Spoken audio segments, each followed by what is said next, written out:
Good morning, good morning. The time for convening has arrived. The Senate will come to order. All unauthorized personnel, please exit the chamber at this time. The chair recognizes the young man from Noonan, Georgia. How are you, Senator?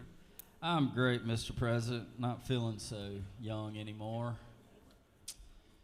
Getting a little older. Mr. President, after meeting these pages today and going through their names, I am going to go ahead and pre-warn you. This is my most challenging day of announcing our pages since we started doing this a couple years ago. But they have coached me, and we're going to say them all right. But we do have a great group of pages here today. Out of Cumming, Georgia, we have Prisha Lascar. Out of Atlanta, we have Martin Jose Hernandez. Out of Sandy Springs, Kevin Lopez Garcia. Out of Cumming, Kruthik Chandrasekhar. Out of Lincolnton, we have Harper Cunningham. Out of Cumming, Pranil Digamala. Out of Marietta, Aiden Flagg. Out of Lincolnton, Kylie Hedrick. Out of Cumming, Krisha Iskande. Out of Cumming, Lavanya Kajayam. Out of Cumming, Ryan Nowicki. Out of Cumming, Samya Pawai. Out of Cumming, Kyan Patel. Out of Gainesville, we have Carter Perry. Out of Cumming, we have Era Santosh. Out of Cumming, we have Smriti Siddharth. Also out of Cumming, Nidhi Tekmal. Another one out of Cumming, Jyothardara Thirumala Sethi. Out of Atlanta, Sarah Young. Out of Baxley, we have Jacob Carr. And also out of Baxley, we have Jordan Todd. Y'all give these pages a big round of applause. We look forward to working with y'all to do the people's business here in the Georgia State Senate. Mr. President, the journal has been read and found to be correct. Thank you, Senator. Is there objection to dispensing of the reading of the journal? Chair hears none. The reading of the journal is dispensed with. Is there objection to the confirmation of the journal? Chair hears none, and the journal is confirmed. All senators that have bills and resolutions, please bring them to the Secretary's desk. First reading and references. Secretary? Senate Bill 141 by Senator Hatchett of the 50th and others, a bill to be entitled an act to amend Title 48 of the official code. Senate Bill 142 by Senator Jackson of the 41st and others, a bill to be entitled an act to amend Article 2, Chapter 34 of Title 43 of the official code of Georgia annotated related to medical practice. Industries. Senate Bill 143 by Senator Albers of the 56th and others, a bill to be entitled an act to amend Article 6 of Chapter 7 of Title 47 of the official code of Georgia annotated. Retirement. Senate Bill 144 by Senator Watson of the 11th and others, a bill to be entitled an act to amend Article 6 of Chapter 7 of Title 2 of the official code of Georgia annotated related to the liability for use of fertilizers, plant growth regulators, or pesticides so as to clarify. Agriculture. Senate Bill 145 by Senator Burns of the 23rd and others, a bill to be entitled an act to amend Code Section 15-6-2 of the official code of Georgia Judiciary. Senate Bill 146 by Senator Williams of the 25th and others, a bill to be entitled an act to amend Titles 31, 36, and 44 of the official code of Georgia annotated. Regulated industries. Senate Bill 147 by Senator Rhett of the 33rd and others, bills being entitled an act to amend Article 3 of Chapter 5 of Title 42 of the official code of Georgia annotated related to conditions Public of the safety. Mr. President, that completes the order. First reading and references House bills. House Bill 61 by Representative Seba of the 34th and others, bills being entitled Act to amend Code Section 40-2-151. Public safety. House Bill 114 by Representative McDonald III of the 26th and others, bills being entitled an act to amend Code Section 40-1. Transportation. House Resolution 97 by Representative Green of the 154th and others, a resolution authorizing the convenience State of institutions and properties. House Resolution 98 by Representative Green of the 154th and others, a resolution authorizing the granting of non-exclusive State easements. institution and properties. Mr. President, that completes the order. Secretary will read reports of standing committees. Mr. President, the Senate Committee on Regulated Industries and Utilities has under consideration the following legislation and has instructed me to report the same back to the Senate with the following recommendation. Senate Bill 81, due pass by substitute. Senate Bill 94, due pass by substitute. Senate Bill 112, due pass. Respectfully submitted, Senator Cowser, or the 46th District Chairman. Mr. President, the Senate Committee on Rules has under consideration the following legislation and has instructed me to report the same back to the Senate with the following recommendation. Pursuant to Senate Rule 2-1.10b, the Committee on Rules has referred the following legislation from the general calendar, Senate Bill 10, to the Committee on Rules. Respectfully submitted, Senator Brass of the 6th District Chairman. Mr. President, the Senate Committee on State and Local Governmental Operations Local has had under consideration the following legislation and has instructed me to report the same back to the Senate with the following recommendation. House Bill 5, due pass. House Bill 6, due pass. House Bill 13, due pass. House Bill 32, due pass. House Bill 33, due pass. House Bill 39, due pass. House Bill 160, due pass. House Bill 174, due pass. House Bill 28, due pass. House Bill 29, due pass. House Bill 103, due pass. Respectfully submitted, Senator Dixon of the 45th District Chairman. That completes the order, Mr. President.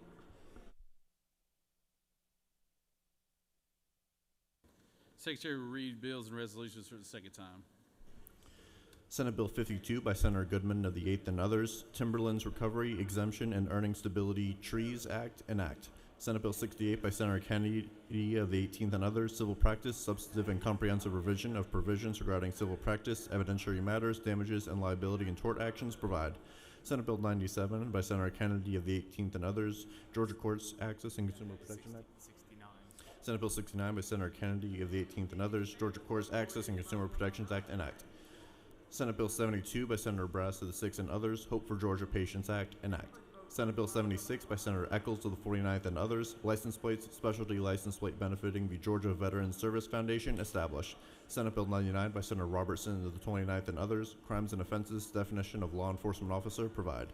Senate Bill 101 by Senator Robertson of the 29th and others, Duchenne muscular dystrophy, testing and newborn screening system, require. Senate Bill 102 by Senator Robertson of the 29th and others, dogfighting, revised provisions. Mr. President, that completes the order.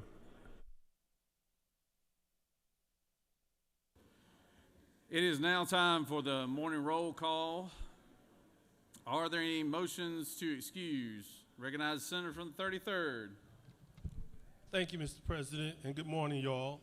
I ask for unanimous consent to excuse the senators from the 41st, 43rd, 44th, and I want to welcome back to the good old USA the senator from the 10th.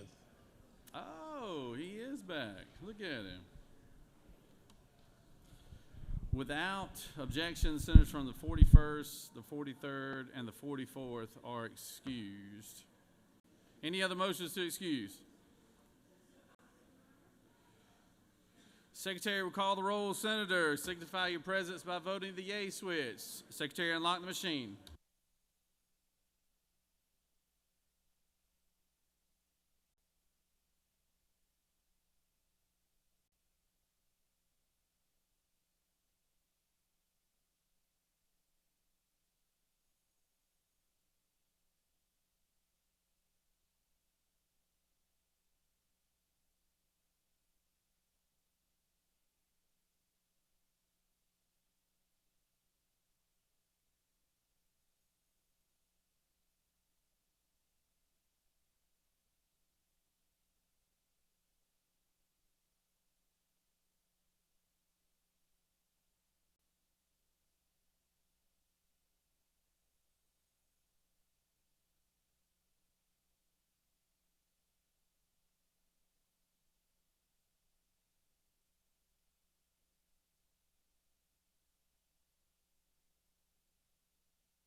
It is now time for the morning devotion. All senators, please take your seats and cease all conversation. I would ask the doorkeepers to secure the chamber at this time. Now, it gives me great pleasure to recognize the senator from the 40th to introduce our chaplain of the day and lead us in our Pledge of Allegiance. Senator? Thank you, Mr. President, and to my colleagues in the Senate, please join me for the pledge to the U.S. flag. I pledge allegiance to the flag of the United States of America and to the republic for which it stands, one nation, under God, indivisible, with liberty and justice for all. And to the Georgia flag. I pledge allegiance to the Georgia flag and for the principles of which it stands, wisdom, justice, moderation, and courage. Please join me in welcoming Bishop Robin Deese as chaplain of the day. Bishop Deese is the resident bishop of the Georgia Episcopal area of the United Methodist Church, including the North Georgia and South Georgia conferences. She was elected bishop by the 2022 Southeastern Jurisdictional Conference of the United Methodist Church and consecrated on November 4th, 2022. Her first assignment as bishop was to the North Georgia Episcopal area of the United Methodist Church, and she began service in North Georgia on January 1st, 2023. On September 1st, 2024, she began her next assignment as the bishop of the New Georgia Episcopal area. Bishop Deese grew up in Brooklyn, New York, one of 13 siblings. She graduated from Claflin University in Orangeburg, South Carolina in 1992. She earned a Master of Divinity degree and a Doctor of Ministry degree in stewardship from Wesley Theological Seminary in Washington, D.C. Before her election to the episcopacy, Bishop Deese served as pastor and district superintendent in the South Carolina Conference of the United Methodist Church and has been involved in numerous denominational and conference boards and committees. Bishop Deese is also here today as part of an advocacy day organized by the Georgians for Alternatives to the Death Penalty, whose members are in the gallery. Today, they especially want you to learn about why it is important to end the death penalty for persons with intellectual disabilities. Please welcome Bishop Deese.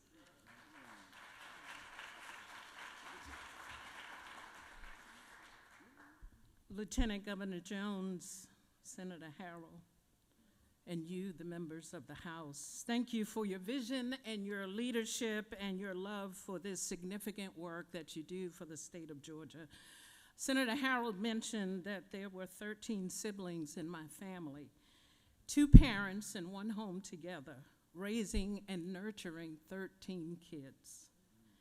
And yet, when my mother was suffering from leukemia and the complications from Alzheimer's, I came to the realization that 13 children cannot take care of one parent. My siblings and I could not agree or decide together how my mother could be best cared for in her latter days. Because whenever human beings gather to work, to play, to worship or to serve, to live or to die, politics are at work. Questions have to be asked and answered. Who will lead? Whose voices will be heard? Whose voice will we heed? Whose opinions do we ignore? Who has to be placated or satisfied before other opinions can be considered? Who has the power to make the final decision? Politics. It's the way we organize ourselves within a community and the power dynamics operating in that organization. The community may be a corporation, a city, a university, a church, or even a family. My friends, politics can never be separated from our daily living. So, as a religious leader, one who is called to speak on behalf of the least of these, I, along with my other colleague bishops and clergy of many faiths, gather with you today because the church is not separated from society, politics, or our everyday living life together.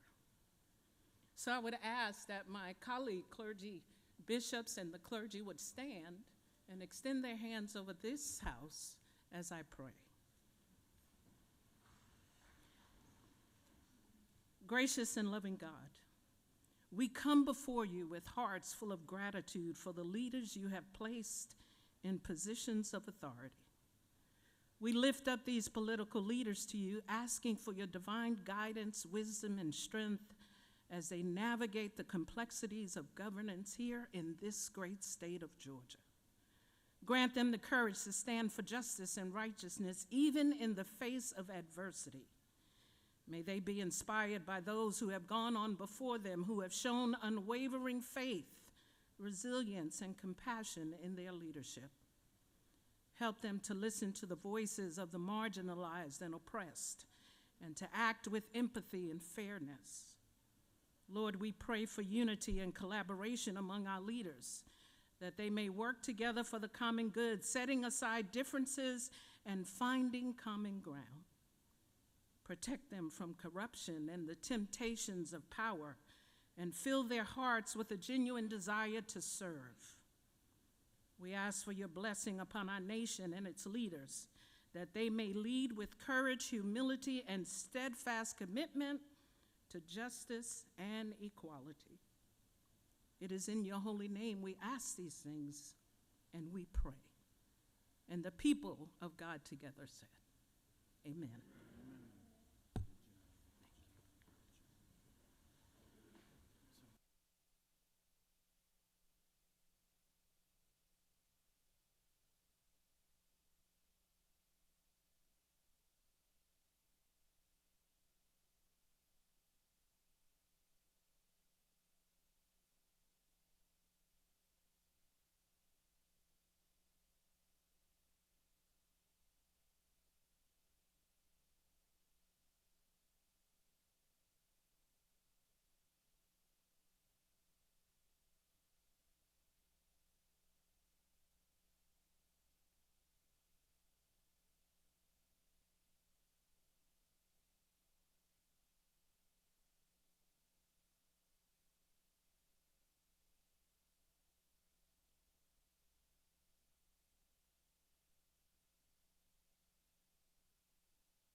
always glad to have our Doctor of the Day come down and be recognized.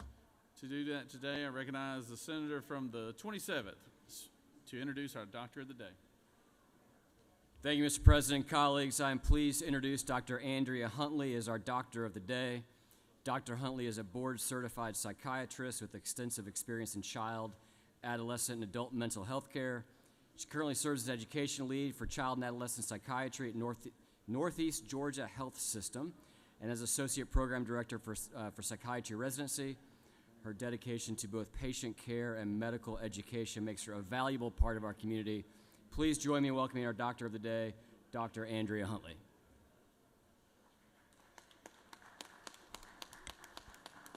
Hello. Thank you so much. I appreciate you introducing me. I am with NGHS. I also work in Gainesville, and I also work in Dawsonville, but I actually treat a lot of patients throughout the state. I am a board-certified child and adolescent psychiatrist, so I have my focus on children in our state and their mental health needs. The other thing, and one of my passions, is training our new psychiatrists. I have Dr. Hendricks. I have Dr. Hendricks with me today. She is one of our PGY3s. We are one of the community psychiatry training sites because we know about the needs of mental health in our state, and we want to address those needs. And I appreciate your attention. Thank you for having me today. All right, good job. Thank you. Good job, Doctor.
We always enjoy having our special guest here today, do a special presentation. Secretary, read the resolution. Senate Resolution 45 by Senator Watson of the 11th and others, a resolution commending the Georgia Young Farmer Teacher Program and for other purposes. Whereas the Georgia Young Farmer Teacher Program, GYFT, provides systematic agricultural education for individuals actively engaged in farming or agricultural endeavors, and whereas the program operates under the direction of the State Department of Education and local agriculture departments and public high schools with instruction planned jointly by young farmer teachers and participants. And whereas the GYFT's mission is to provide educational, leadership, and networking opportunities to agriculture education students and adults interested in agriculture, assisting them in achieving their personal goals and creating a more viable and sustainable agriculture industry in Georgia.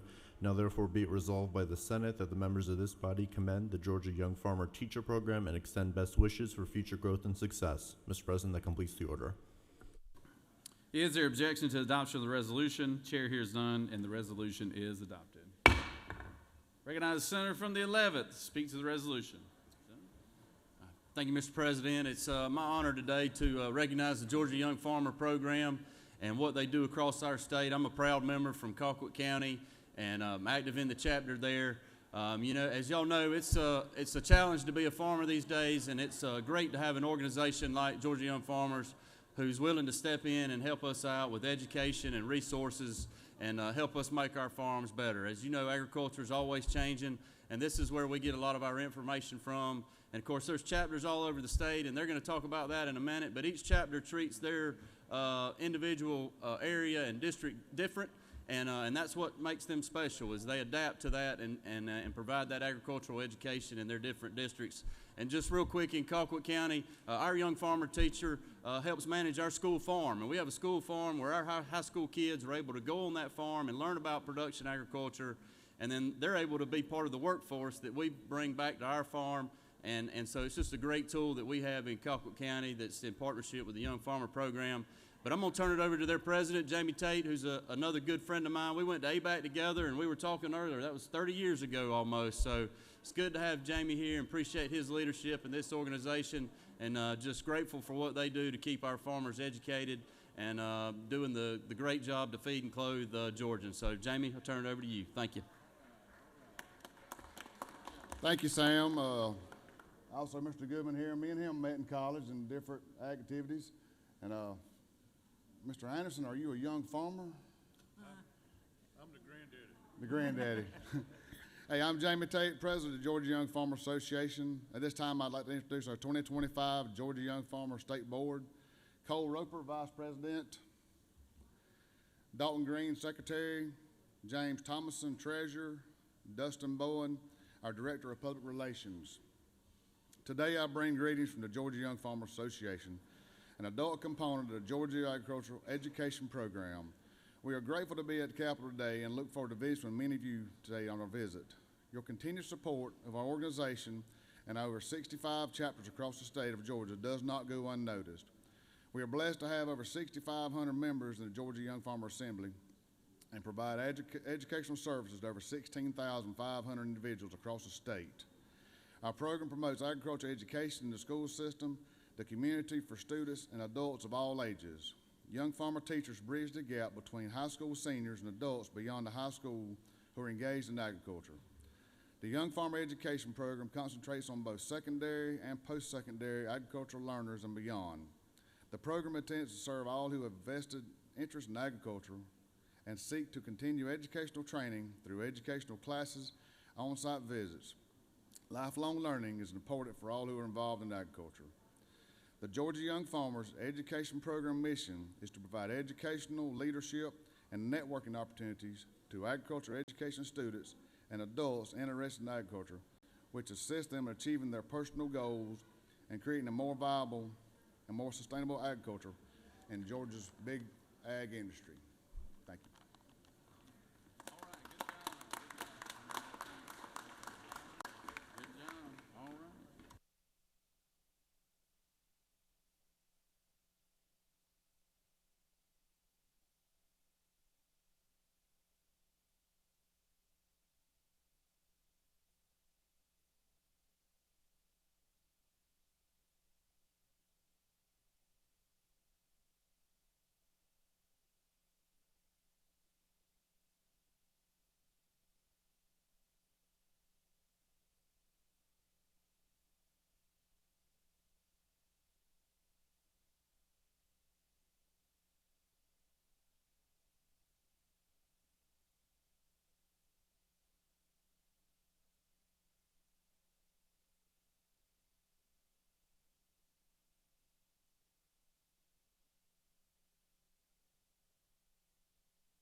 We always appreciate all the work that Children's Healthcare does in this state, and we always like to recognize them every year, and we appreciate them taking time to come down here to be recognized, but they do a lot of great work.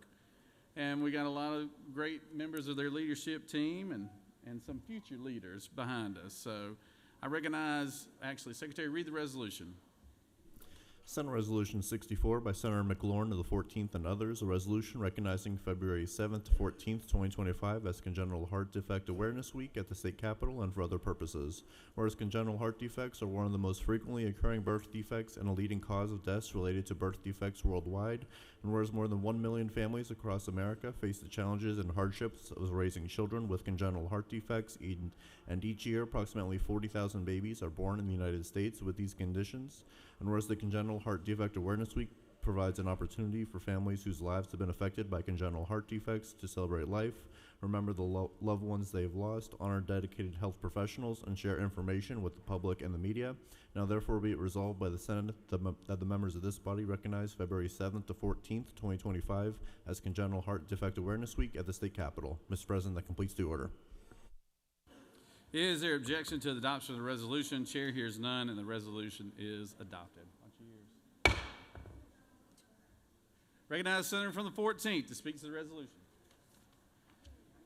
Thank you very much, Mr. Lieutenant Governor. I am honored today to be here with the whole team from Children's Healthcare of Atlanta celebrating Congenital Heart Defect Awareness Day and Week at the Capitol. As you heard the statistics for the reading of the resolution, this is a widespread condition or category of conditions that affects so many Georgians in ways both overt and silent, but it can really send families through a lot of hardship and put them on a journey that it requires dedicated professionals at Children's Healthcare of Atlanta to help guide them through.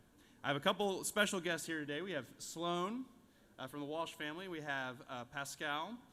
Sloan's diagnosis is 25 millimeter mitral valve. She's pacemaker dependent and has had numerous open heart surgeries. Pascal's diagnosis is pulmonic valve stenosis. And the reason we share this is because it's important for awareness. It's important for visibility. It's important to recognize the strength of these children and, again, their dedicated care professional team. We've also got families in the gallery who are affected by CHD. If y'all could please stand so you could be recognized.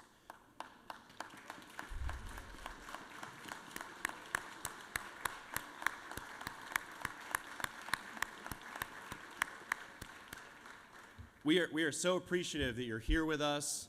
We recognize what you have been through, and we stand ready as a body to continue with a commitment to funding, research, the things that you really need to not just keep awareness up, but to make this condition navigable for you and others. And I think we also have CHOA doctors here in the gallery, potentially also. I want to make sure y'all are recognized. If you stood up already, great. That clapping was for you too. All right, perfect. But again, thank you so much for your attention this morning. Thank you, everybody, for being here. Also, we have Peppa and Flo the dogs. Now, I hear that Peppa has been to the Senate before, but this is Flo's first time. These are pet-friendly dogs, so catch them on the way to a cup of coffee. Thank you very much, Mr. President.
Are there any unanimous consents? Does any senator wish to rise on a point of personal privilege? Recognize the senator from the 4th. Floor is yours, Senator. Are you?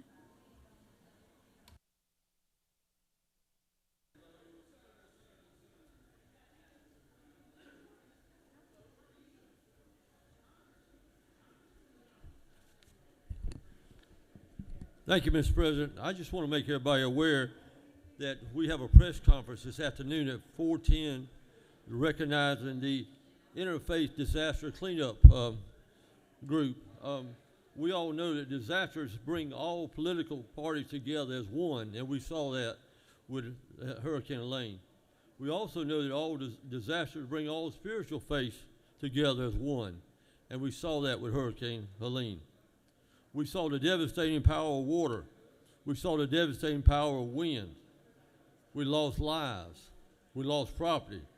We lost homes, and we lost livelihoods. We would like to thank the Interfaith Disaster Cleanup efforts for all that they did that help bring our communities back together.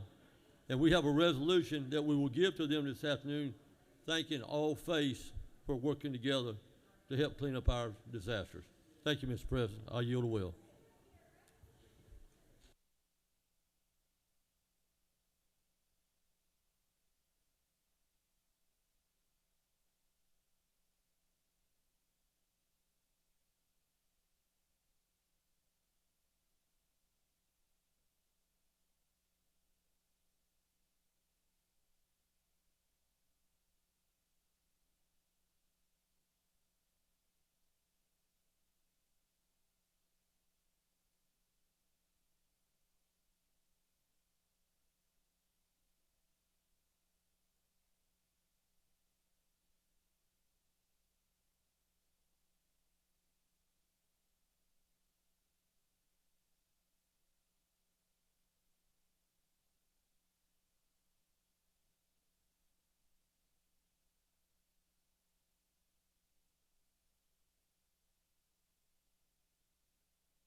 Recognize the minority leader.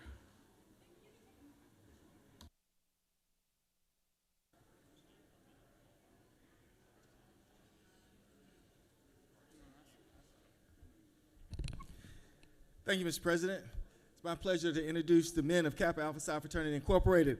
On January 5th, 1911, led by the dreamer Elder Watson Diggs, Kappa Alpha Psi Fraternity Incorporated was founded on campus of Indiana University. The significance of this is the state of Indiana at that time, outside of the South, was one of the strongholds for the Ku Klux Klan. Yet out of this cauldron of hate, racism, and discrimination, these men of achievement, the men of Kappa Alpha Psi Fraternity Incorporated, was born. Notable men of Kappa Alpha Psi Fraternity Incorporated are Johnny Cochran, Tom Bradley, and John Conyers. And these men of achievement are here with us today. So please join me in welcoming some standing here and others in the gallery, Kappa Alpha Psi Fraternity Incorporated.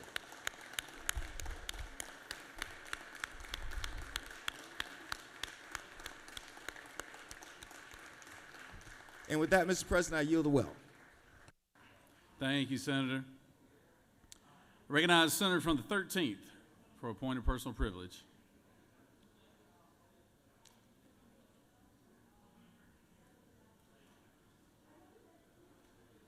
Well, Senator from the 14th, why don't you pinch hit for him? Recognize the senator from the 14th.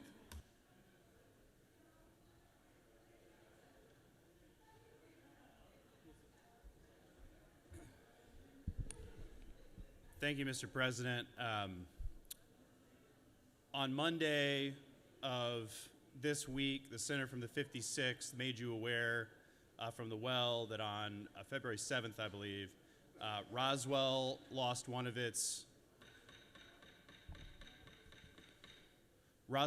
lost one of its finest, Officer Labont, who was only 24 years old, in the line of duty. And today is the funeral. Senator from 56th and I will be attending in Roswell, Georgia today. But I wanted to make another note just to add my voice to recognizing his legacy in the community, how tragic his loss is and the loss for his family, and to recognize that there are thousands of people who are expected to attend the funeral today in Roswell, Georgia. So this is tragic, but it is a time when the citizens of Roswell are really coming together in a really big way, and we all want to show our emphatic support for him and the type of service that he provides protecting the community. Just wanted to add my voice. Thank you for the opportunity, Mr. President. Senator, why don't we just have a moment of silence for doorkeeper? Secure the door, please. We did. We lost a good young man in Roswell, Georgia, and I appreciate the senator from the 14th recognizing that. Please stand for a moment of silence.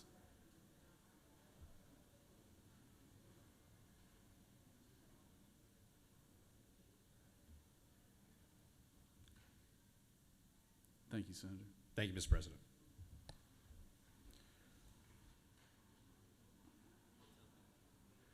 Recognize the senator from the 36th for appointed personal privilege.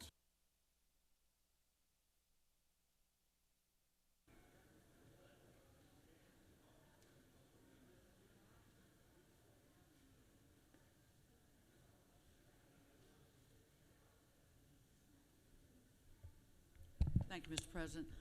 Colleagues, as we continue to celebrate Black History Month, I would like to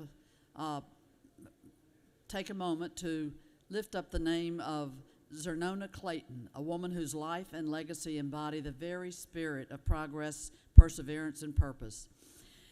She was born in 1930 in Muskogee, Oklahoma.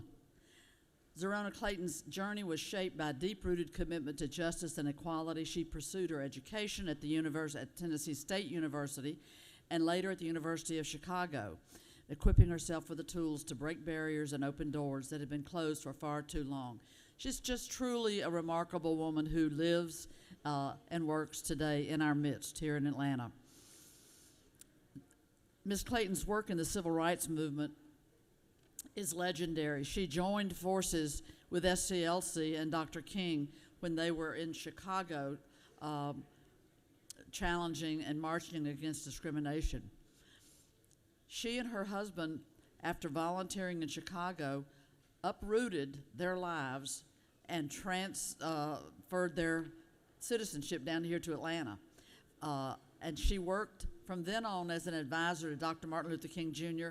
and was a very close confidant and support for Coretta Scott King. Ms. Clayton put herself at the forefront of the fight for equality, using both her voice and her actions to make a lasting impact. And she hadn't been in Atlanta long when she discovered a painful reality. Black doctors could only work at one hospital in this big old city, and that was Grady Memorial Hospital in Atlanta. They were only allowed one day a week to treat patients there at that hospital. So to her, the idea that access to health care, something so basic and fundamental, was being denied to Black Atlantans, gave her a mission to desegregate hospitals. And she didn't just talk, she made it happen. She took it up as her personal campaign. Here's another inspiring moment of her life, which few can claim that they've done this. She convinced Calvin Craig, a Grand Dragon of the Ku Klux Klan, to renounce his membership and reject the hatred that had defined his life. That moment speaks to her belief in the power of redemption and the possibility of change and in the strength of true leadership and in loving each other out of hate into love. But Zernona Clayton didn't stop there. In 1967, that's a long time ago, she made history as the first Black person in the South to host a daily primetime television show. The Zernona Clayton show was a a powerful moment, not just for her, but for all who had been told that their voices didn't belong in mainstream media. Ms. Clayton's career continued at Turner Broadcasting System, where she paved the way for future generations. In 1993, yet another stellar contribution, she founded the Trumpet Awards, a celebration of black excellence. It continues to inspire and uplift excuse me, our communities today. The crud has got my throat a little compromised.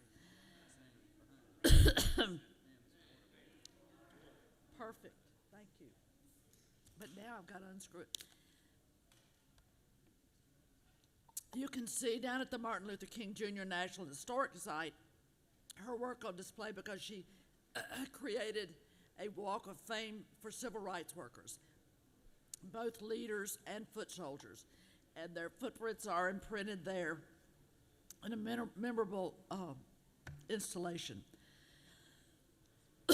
Most notably, through all of her work that continues to this day, and she is now 94, she is the only African-American woman with a plaza, street, and statue named in her honor in downtown Atlanta, right there on the corner where the Regency Hotel is. She believed in building bridges instead of walls. She shared a vision of a world where equality wasn't just a dream, but a reality. Zernona Clayton is more than a historical figure. She's a living testament to the power of courage, conviction, and compassion. And she teaches us with her life's work that change is not about waiting for the right moment. It's about making the moment right. So today, as we celebrate Black history, let us also celebrate the power of an individual's determination to put their shoulder to the wheel and change the course of history. Let us carry forward Zernona Clayton's spirit by continuing the fight for equality, justice, and opportunity, because that's how we honor our shared past, and more importantly, how we build our shared future. Thank you very much. Thank you, Senator. Senator.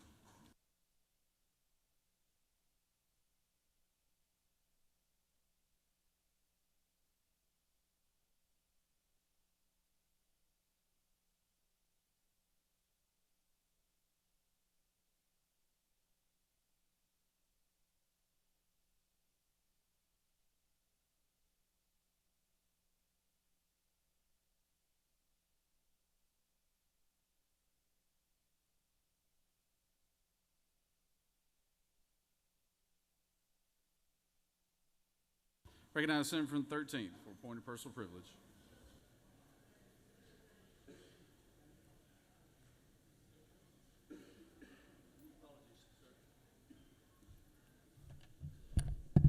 Thank you, Mr. President. Colleagues, in my district, it's been talked about several times in this Senate last couple of days about USAID and regarding manna and regarding cutting of funding of USAID. And that's been weighing on my mind, so I've been doing a little checking. I talked with a few of the congressmen around, and I got some answers back. And I'm going to read you a few things they sent me back. You probably won't appreciate this, but this is reality. And this is basically the long and short of it. You gotta stop some things to find out where things are going and where money is going. As a senator from the 26th always says, it's all about the money. So I'm going to give you a list of what they sent me right now that they're testifying in Congress about what's going on with USAID. There's a few little short snippets here. $7.9 million to teach Sri Lanka journalists how to avoid binary gender language, USAID. $20 million for a new Sesame Street show in Iraq to produce one. $4.5 million plus to combat disinformation in Kazakhstan. $1.5 million for the art of inclusion for people with disabilities. $2 million for sex changes for LGBT activism in Guatemala. $6 million to transform digital spaces to reflect feminist Democrat principles. $2.1 million to help the BBC set up value of the diversity of the Libyan society. $10 million worth of USAID funds, meals which went to Al-Qaeda groups linked to terrorism groups. $25 million groups to promote green transportation in the country of Georgia. $6 million for tourism in Egypt. I didn't know Egypt needed any money for tourism. $2.5 million to promote inclusion in Vietnam. $16.8 million to separate an inclusion group in Vietnam. $5 million to the Eco Health Alliance group that funded the Wuhan lab virus. $20 million for a group related to key players in the Russiagate impeachment hoax.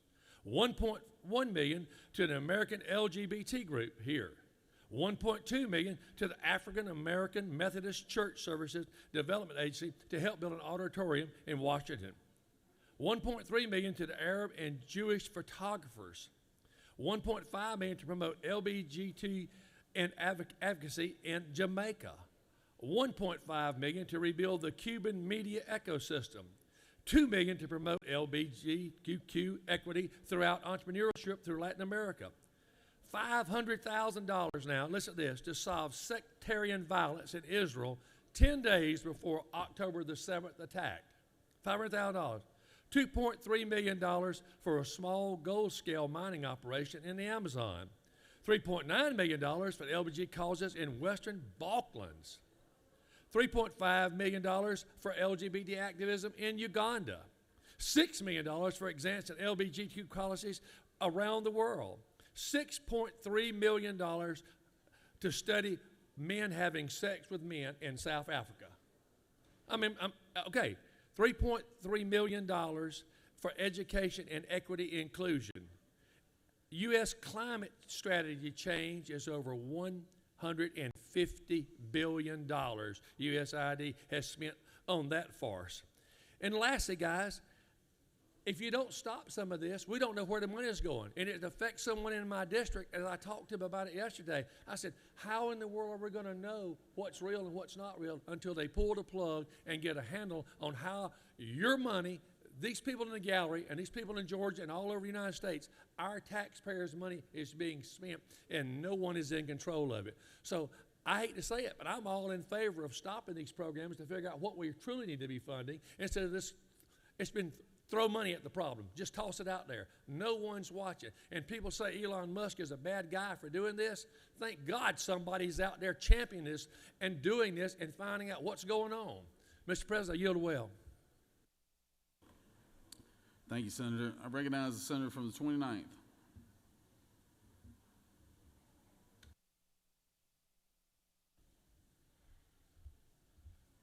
Thank you, Mr. President.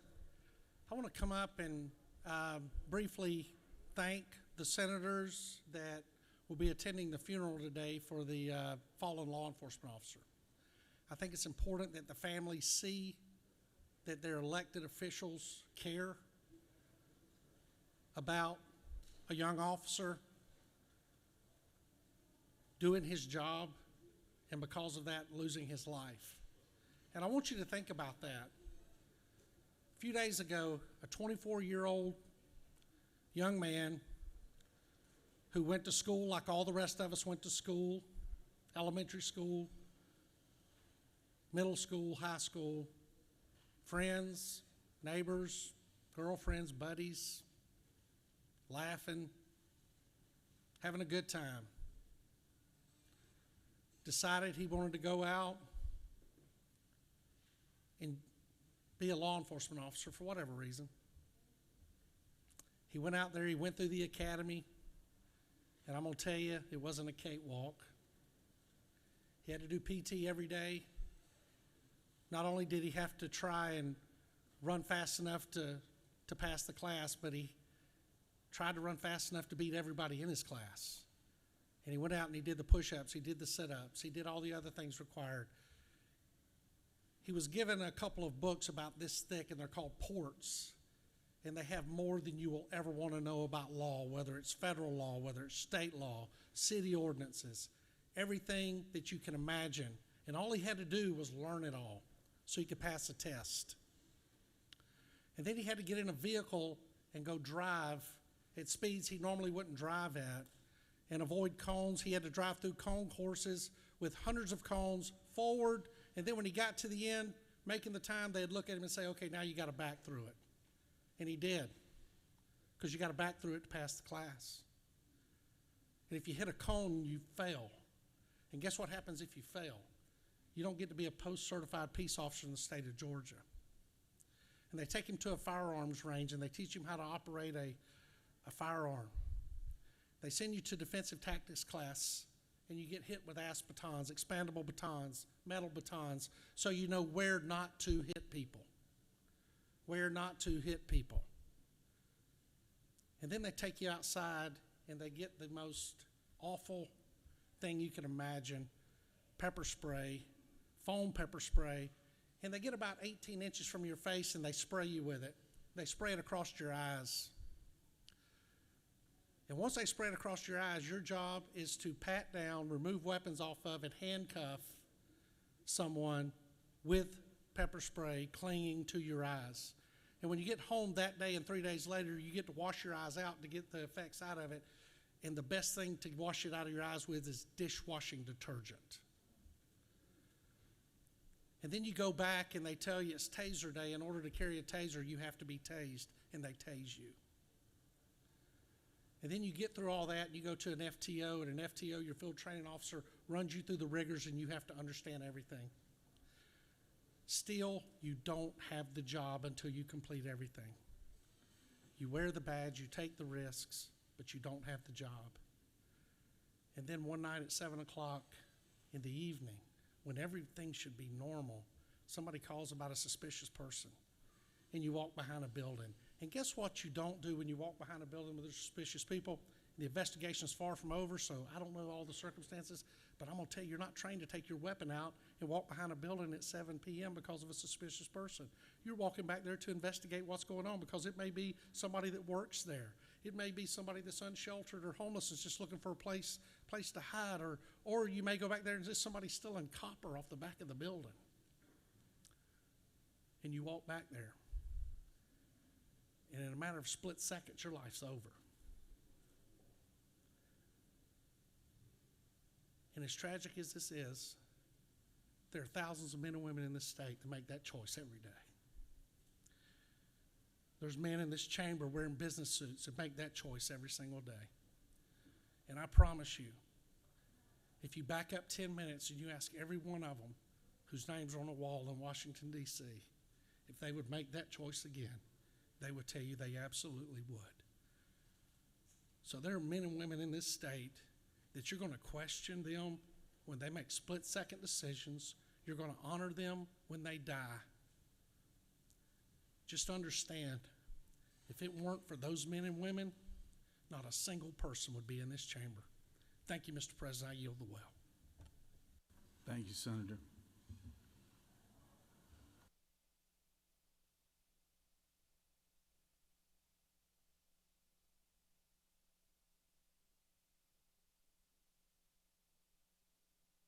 Recognize the senator from the 35th.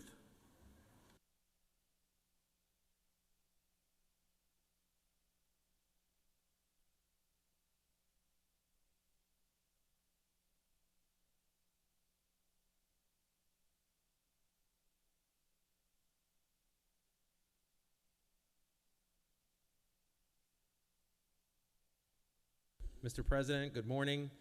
Colleagues, I stand before you today to stand against the threat of President Trump's tariffs on countries like Canada and Mexico. Colleagues, we were all elected to work towards reducing the costs for hardworking Georgians across this state.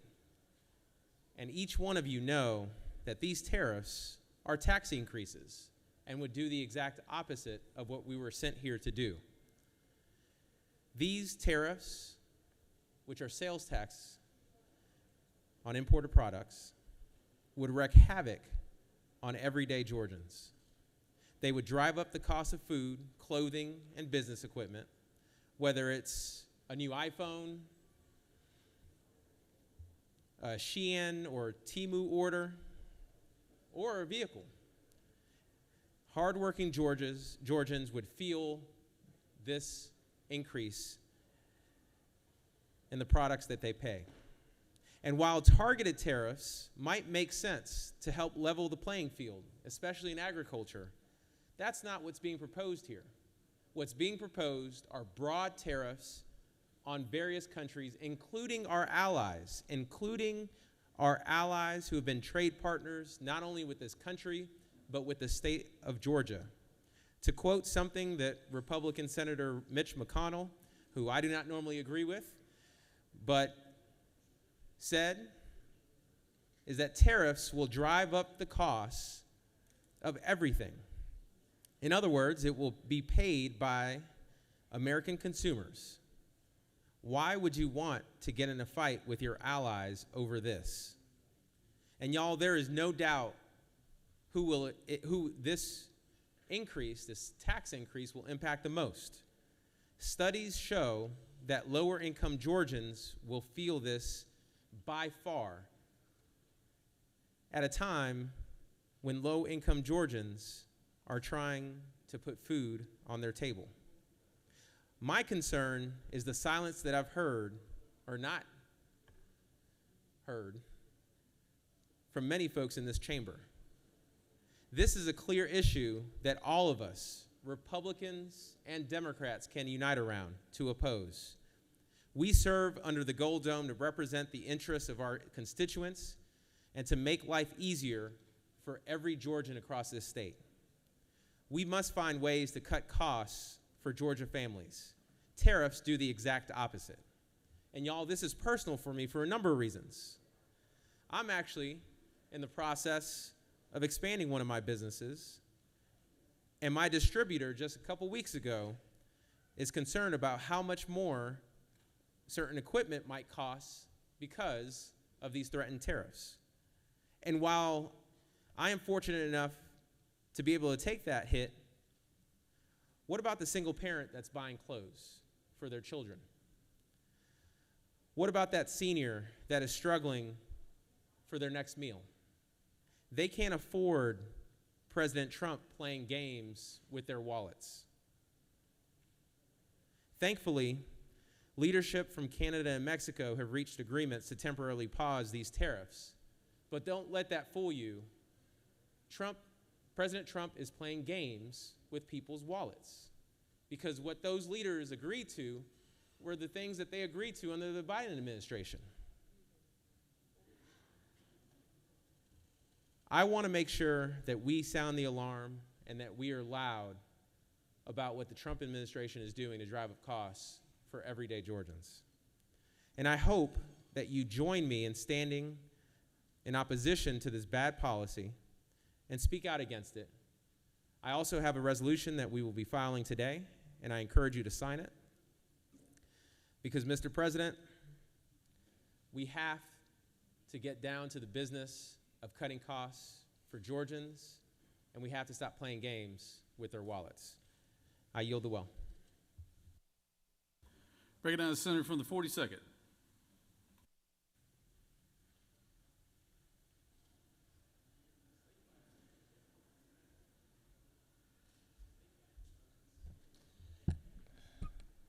I don't have a political speech. I'm not quite as exciting. But today is after school day at the Capitol, and we have a lot of folks in the gallery with us today that are working around our state and all part of the Georgia Statewide After School Network, GSAN, and they run after school and learning programs across our state. We have folks from the Boys and Girls Clubs, YMCA, Camp Twin Lakes, Lift Youth Center, the Jesse Norman School of the Arts, and Raising the Expectations, and more. Thank you so much, already standing up, for being with us today. Thank you so much for what you do for young people and families around our state. Y'all please honor them.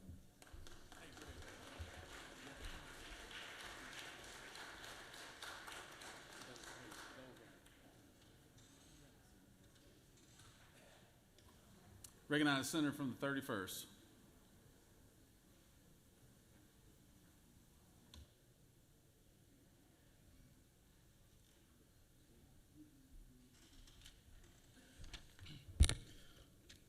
Thank you, Mr. President. Let me be brief. I do appreciate the comments from my colleague from Atlanta, but the amnesia must be setting into the Democratic Party because President Trump's only been in office for 3 weeks. I I'm sure Hakeem Jeffries and all the national leaders in the minority party have come up with new talking points, but they're really not relevant to today's facts. So, inflation hasn't gone away, and that was started under the Democratic president of Joe Biden. Food costs are up because we didn't stand up to China. We didn't stand up to the cartels in Mexico. And we can ask our farmers who are literally losing their shirts and keeping their farms intact, being able to pay their employees, because the former administration basically allowed countries like China, like Mexico, like Colombia to run all over our farmers in Georgia and across the country. And also it's kind of missing in action too when storms were happening. So we can talk about that too. The other part of this, I mean, even just in the last 24 hours, I think we saw hostages being released from Russia that, I mean, I don't know when was the last time, you know, the shadow government that Joe Biden was running even contacted Russia to get those people home. So if we're going to get up here and we're going to talk about what's the new day and age of what's happening to Georgians and them, you know, not able to pay for gas and food and diapers and buy new cars or pay for college tuition or whatever, let's just remember 2024 just ended in a disaster of the last 4 years of what basically the policies we have to clean up because of your friends in Washington. No disrespect to my friend from the 35th, but at the end of the day, it all sounds good. It's a new TV commercial, but that is not set in reality. And the people that I represent, and I'm sure even the people you represent in Atlanta, feel the same way. So let's just keep, you know, continuing on with the days of yesterday. But there is a new sheriff in town on the world stage, and things are going to get better. We are going to stand up to these countries and put America first. With that, Mr. President, I yield the well. Thank you, Senator. Recognize the senator from the second. Parliamentary inquiry, Mr. President. I thought you come to the front. I mean, you got your Sunday suit on and everything. I thought you. Well, to the Mr. President, front. I just got a quick parliamentary inquiry. State your inquiry. Mr. President, is the new sheriff on the world stage Elon Musk? Is that not true, Mr. President? The senator is entitled to his opinion.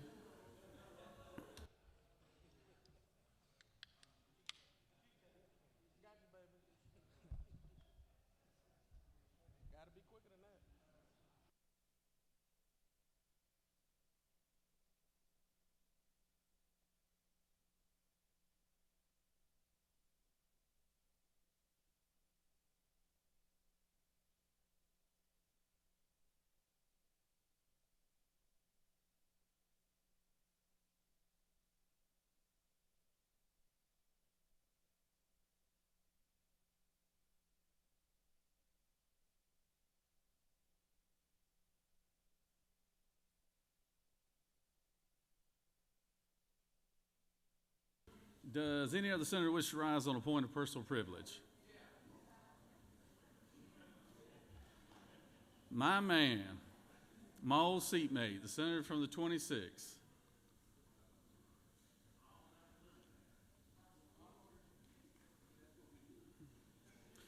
Now, this is the only man in this chamber that was in college with Lionel Richie at Tuskegee. Hey, I know, if you got a serious thing to say, I'm going to take a moment right now. You got something serious to say, Senator, in the well? Because I want to talk. He said the only reason why Lionel didn't like him is because he was a good-looking football player. So,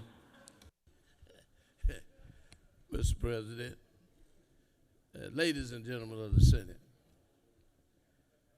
it's all about the money. You didn't say anything when you got that infrastructure money that went to all these cities, counties, and the boards of education. You took it and spread it out, whatever your government entity was. But the one thing that I look at, Elon Musk is not an elected official. Why don't they tell what they paying him to go and do all of these things that he's doing? when you take the President of the United States that violates the law by firing these inspector generals, by federal law, you're supposed to give them a 30-day notice and why you'll fine them. He didn't do that. And he's saying because the courts have stopped some of the things that he's doing, that he ought to have total power even over the courts, who gave him the exemption by being president that he could do what he wanted to do. Now, all of us in here run for office, every last one of us. We go out, we meet the people, we discuss what those issues are, and we make a decision to either support the issues or be opposed to them. But we hold ourselves out to the general public to be elected as a state senator, representative, or congressman. The thing that I detest the most is to put a man who's got about $17 million worth of contracts with the United States government, and he's going in trying to affect those folks who regulate Tesla. That's all it's about. It's about his money. He's building a battery factory in China. He's dealing with worldwide leaders on behalf of his business, and then wants to bring it over here to try to influence folks who make the laws on those various countries. So, ladies and gentlemen, remember one thing. As we go through this General Assembly, when we talk about farmers who've lost everything, that's what we ought to be talking about. We ought to be talking about the folks who at the banks that got the machines and stuff and the loans, and now they have no crop and got to replant. And for the gentleman from the 3rd, he understands what I'm talking about because he's a banker. They call the loans due and payable, which means that they will not be able to get a crop. See, it take about 10 to 12 years for a pine tree before they go clear cut so the pine trees can get bigger so they can cut them down and take them to the sawmill. Pecan trees, 12 years before you can get a crop. So don't tell me about all of this stuff. When you start talking about tariffs, we pay them. The consumer, because the tariff is paid when the folks pick the product up. And then they take them and put them in the stores, and therefore you get the increased price because the tariffs, so they get their money back. So when we come up here and we look at everything that's going on, you got to remember the folks who you represent and what they are going through. Yes, today, I don't have a podcast, but today is a day that David Lucas said we need to be worried about Georgia and do the right thing by Georgians.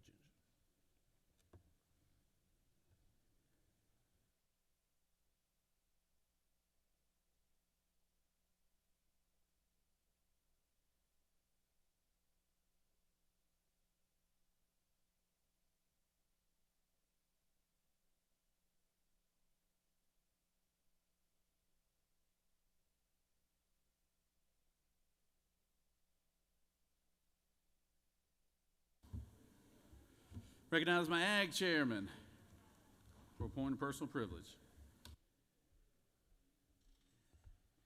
You know, as a Georgia farmer, Mr. President, I just want to speak on the issue of tariffs.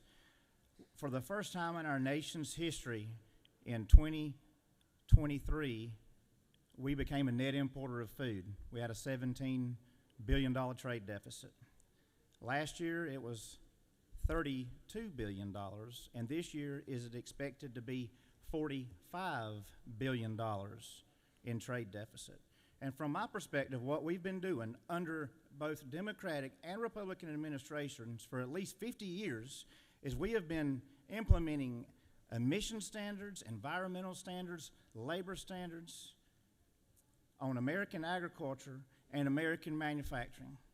But yet we have not done anything to protect these farmers and these manufacturers from trade with countries that do not protect their do not produce their products under the same set of standards, and we are exporting American families' financial security when we do that.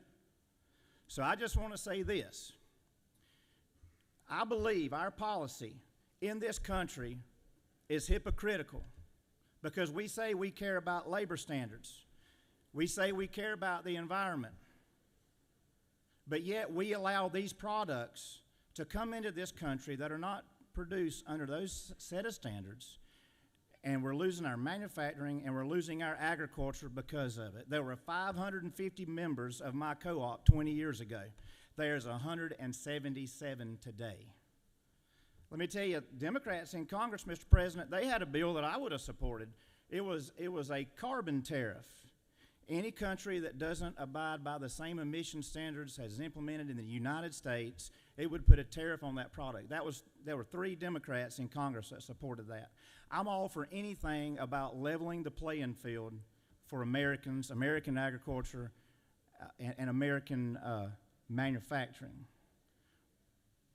Food is something that's a little different, y'all. We don't ever want to get to be where we're dependent upon other countries for our food supply. If we're not careful, Mr. President, what we're going to end up with in this country is a country full of cheap, foreign-made products, and nobody in this country is going to have a job to be able to buy them. That's what we're looking at. And so from my perspective, Mr. President, when we talk about tariffs, I understand the angst.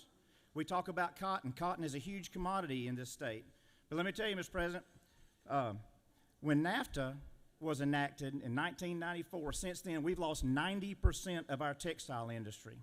Now we import more cotton than we export, but we import it in the form of finished goods because we have no textile industry. Our cotton farmers are completely dependent upon world trade because we have no textile industry. Maybe with these tariffs, look at all the jobs across the Southeast that have been lost because we've lost our textile industry. I mean, we don't build a TV in this country anymore. I've researched it. So I just want to say this. I understand the angst about tariffs, but if anybody is going to talk about tariffs, but yet you're not willing to address the inequities that are involved in the regulatory environment that this country puts on our manufacturers and our farmers, then I really question the motives. Because if we don't address that, if we're not going to change the regulatory environment, then the only option you have is tariffs. So that is just the thoughts from an old plowboy from South Georgia. But I'll say this, the H-2A wage increase 31% in 36 months. That's $250 million a year leaving the state of Georgia alone. But yet we allow products to come in from other countries that they pay the same rate per day that we pay per hour. So do we care about labor standards? Or is it possible that the American consumer isn't paying the cost of a lot of these tariffs? It's the American farmer that's being put out of business because of it. Mr. President, I yield to well. Thank you, Senator. As a wise man once said, if you want to get to the root of the problem and figure out how to solve it, just ask a farmer. Because y'all are where the rubber meets the road, my friend. So I appreciate you saying that. And I don't know what, I've been in several businesses, and I can tell you right now, the last 5 years have been the most expensive 5 years of my business. So at any rate, but we're not doing tariffs in here today. So any other senator wish to rise on a point of personal privilege? Hearing none. You have a consent calendar of privilege resolutions. Does any senator wish to remove a resolution from the consent calendar? Is there objection to the adoption of the resolution on the consent calendar? Chair hears none. The resolution on the consent calendar is adopted. Are there any motions to withdraw or commit? You have before you a consent calendar of local bills. Mr. Secretary, do you have any objections? No objections. Mr. President, no objections have been filed. Is there objection to agreeing to the report of the Committee on State and Local Government Operations, which is favorable to the passage of the bills on the local consent calendar? Chair hears none. The report of the committee is agreed to. Question is on the passage of the bill of the local consent calendar. All those in favor will vote yea. Opposed, nay. Secretary will unlock the machine.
On the passage of the bill, the yeas are 52 and the nays are 1. This bill having received the local calendar, having received requisite constitutional majority is therefore passed.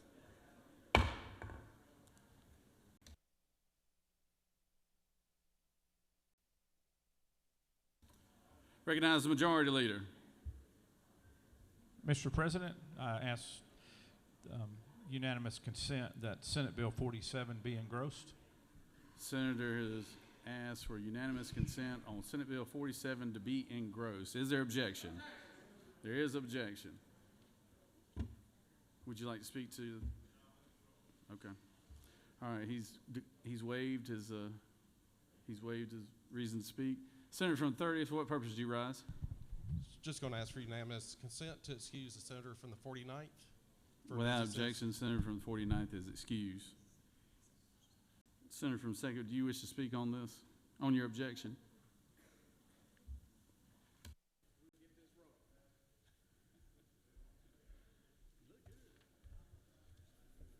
Well, thank you, Mr. President. Colleagues, this morning I rise in opposition to engrossment this morning, and I thought that I would hear the argument that we only engross finance and ethics bills, and then you may also hear that how many bills Democrats have engrossed over a previous time period. And I know, Mr. President, it's real hard to let the past go. But I want to share with the body what President Lincoln said in his address to Congress. He said, "The dogmas of the quiet past are inadequate to the stormy present. The occasion is piled high with difficulty, and we must rise with the occasion. As our case is anew, we must think anew and act anew, and we must disenthrall ourselves, and then we shall save our country." And what Lincoln was calling Congress to do, if he was here parenthetically, be calling the Georgia General Assembly to do the same thing, to think differently and to act with the challenges of today, that the old ways of thinking won't be enough to address the problems that we face today.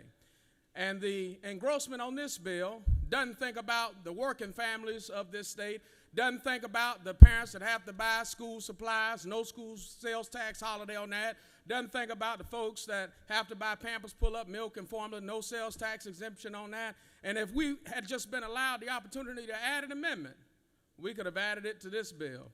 But because that opportunity is limited, and there's no need to engross when you already got the majority, you got 33, you can just kill an amendment. But it would have this body to have an honest debate about it. And so now, Mr. President, we're no on this engrossment because it kills the opportunity for debate and doesn't allow us to bring an amendment to the floor because you've engrossed the bill. And so if we keep operating the same way as we used to, the definition of insanity is to do the same thing over and over again and then to expect a different result. And so I just urge my colleagues, Mr. President, and especially those in the majority when we talk about engrossment. I wasn't here many moons ago when the old Democratic caucus was engrossing, but I can tell you that the senator from the second is a little different. And so we got a new minority leader, we got a new whip, we got new leadership, but we're still doing things the same way we used to. And so I would just urge, just the same way President Lincoln did to Congress, that our cases are new, we must act anew, and we must disenthrall ourselves, and then we shall save our country. And with that, Mr. President, the senator from I-16 yields the well. Thank you, Senator. Thank you, Senator. Senator from the 53rd. Now, so we've got a motion, we have an objection. The majority leader declined to speak on his motion, and we are open for a 10-minute debate on both sides, just to put it simple. So if y'all want to take that. Thank you, Mr. President. I know in politics, it's a general rule, if you're explaining, you're losing. And I know the previous senator who was up here, he was having to explain a lot.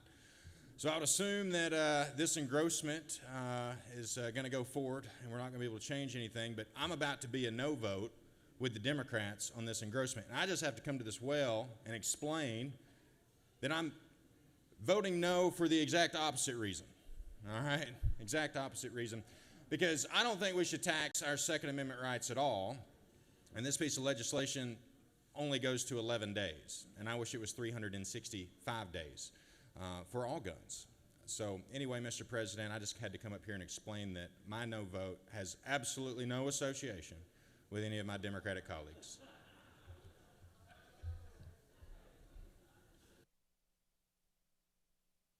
The senator has yielded the well.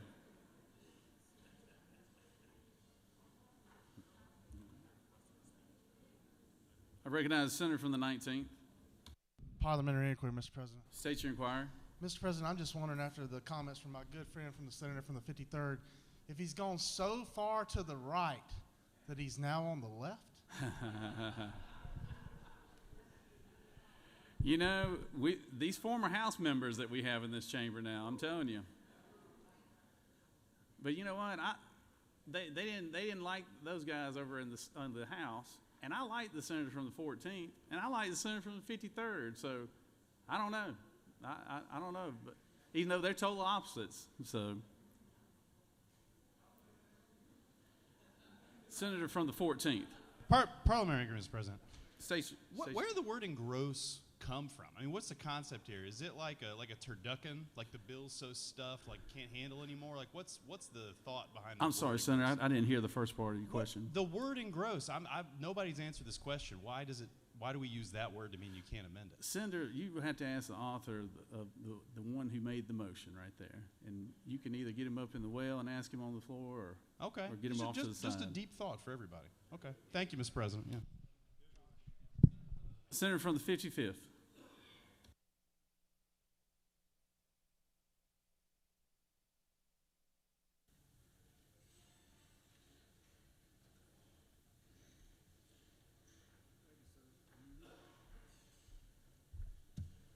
Ladies and gentlemen, Randall Mangum from the great state of Stone Mountain.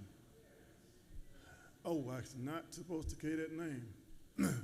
I stand here today because democracy dies in the dark.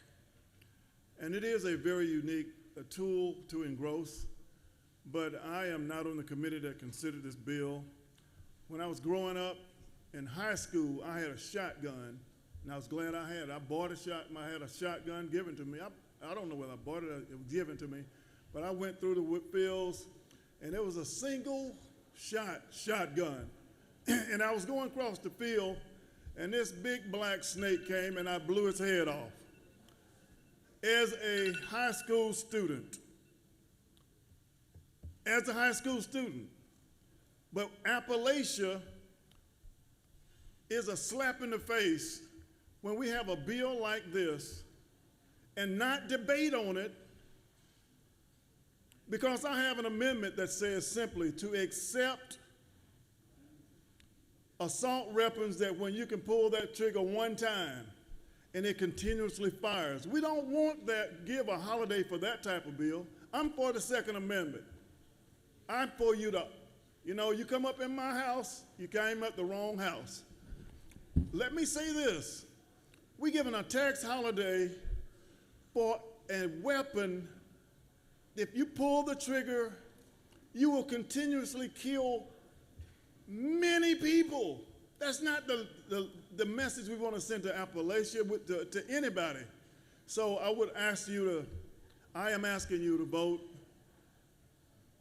to allow me to have that simple amendment that will not allow a holiday to pull a trigger one time and kill many, many people. That's not what we want. I will go hunting. I got family members. They go hunting with a bow and arrow. I will do it. I'll go out with you. But please, let's not send this message when we don't give a holiday for schools, when we don't give a holiday for things that we should care about in our community. I remember some parents are struggling and need to pay for books. Give them a holiday. Not that one exception. That's my amendment would do that one simple thing, except. And I'll even vote for your bill. I will vote for it if you just accept and take those AR continuous assault weapons out. Thank you. Thank you. Senators yielded as well. Does any other senator wish to speak for or against the motion? Hearing none. Motion to engross brought by the majority leader.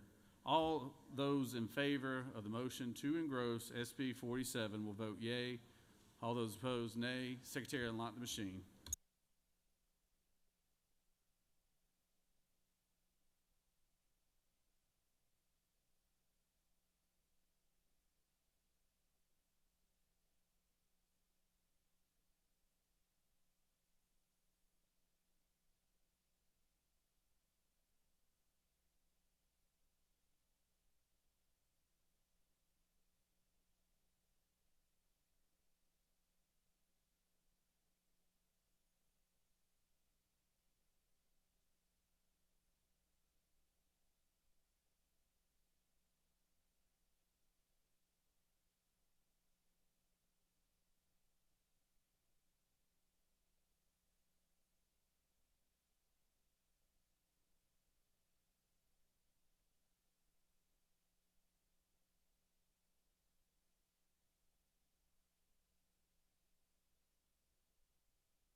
On those in favor of the motion to engross, the vote is yeas are 30, the nays are 22, and the motion has passed.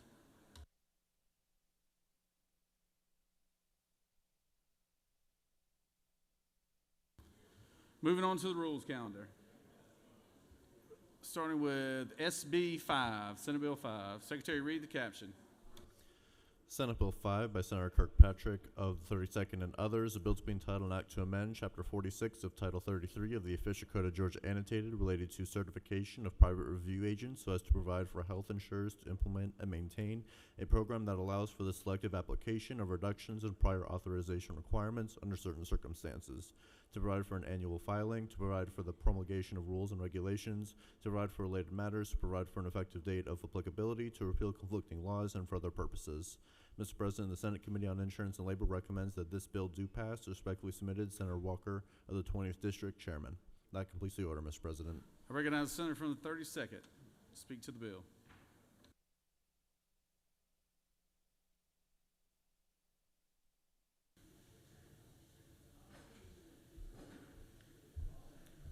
Thank you, Mr. President.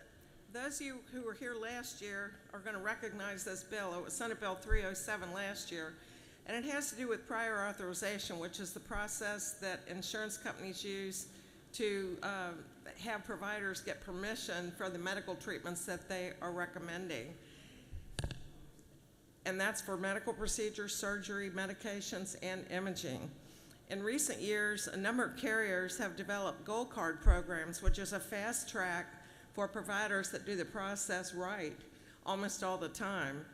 And this requires that health insurers that use prior authorization have a gold card program or a fast track program and provide those criteria to the Department of Insurance. The bill's effective January 1st, and the first filing would be July 1st. Some carriers are already scaling back their prior authorization programs because they have understood that this can save time and money on both sides and ease administrative burdens for patients. I've worked with the insurance commissioner on this bill, the insurance industry on this bill, and I look forward to your favorable consideration. With that, I'd be happy to answer any questions. You have no questions, Senator. Thank you. I yield the way. Does any other senator wish to speak for or against the measure? Chair hears none. Is there objection to the previous question being ordered? Chair hears none. The previous question is ordered. Is there objection to agreeing to the report of the committee which is favorable to the passage of the bill? Chair hears none. The report of the committee is agreed to. Is there objection to the main question being ordered? Chair hears none. The main question is ordered. Questions on the passage of the bill. All those in favor of the bill will vote yea. All opposed, nay. Secretary, unlock the machine.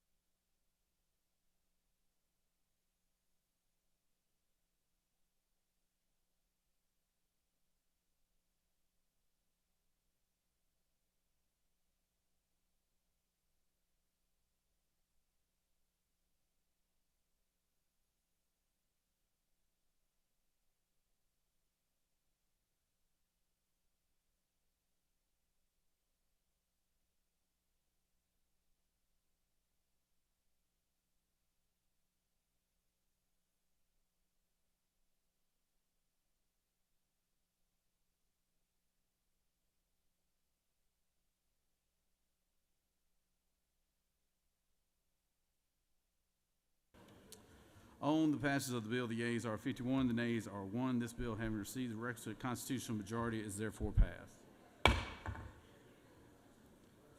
Secretary reads Senate Bill 47.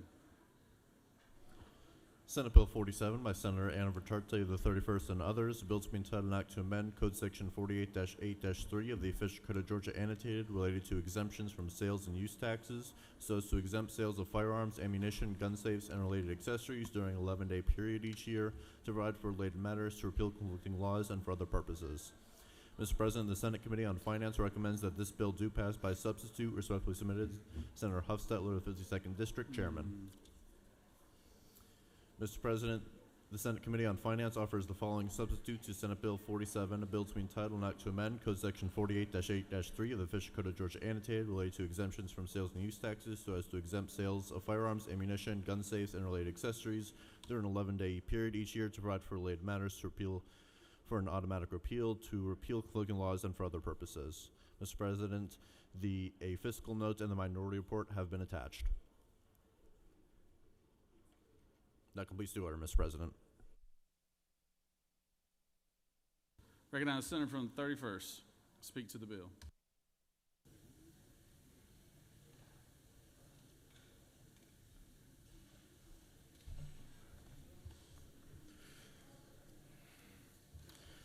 Good morning. Thank you, Mr. President.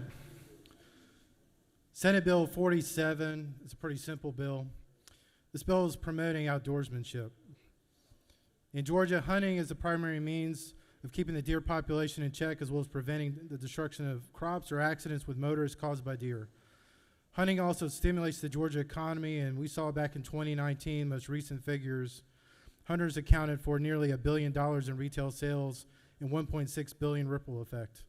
In terms of jobs, hunting has created 24,000 jobs, 600 million in salaries, wages, and earnings. Sportsmen have contributed greatly to taxes, providing 106 million in state and local taxes that are used for habitat and wildlife restoration projects. This bill would run from the second Friday of October for 11 days. Firearms, ammunition, gun safes, and related accessories would be exempt from the sales tax, use taxes during that period to promote hunting, conservation, and tourism in Georgia. Senate Bill 47 will also carve out a window of tax revenue to expand the base of hunters and increase tax revenue dated to conservation. With regard to crime and trafficking of weapons, this bill is not intended to solve this issue, as it can be assumed that these individuals are not likely paying sales tax anyway.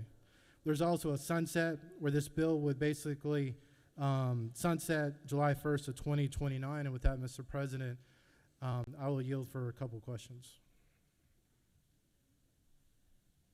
You do have a few questions, Senator. Recognize the senator from the 10th. Thank you, Mr. President. Senator Yield? Of course. Senator, I'm trying to understand the language that's in this bill. It talks about, I see firearms, ammunition, and safes, and then it goes on to say related but not limited to some devices in there. And it also talks about related accessories. Can you tell me what some of the other related accessories should be? Specifically, can you speak to the need of and whether or not this bill would apply to gun safes?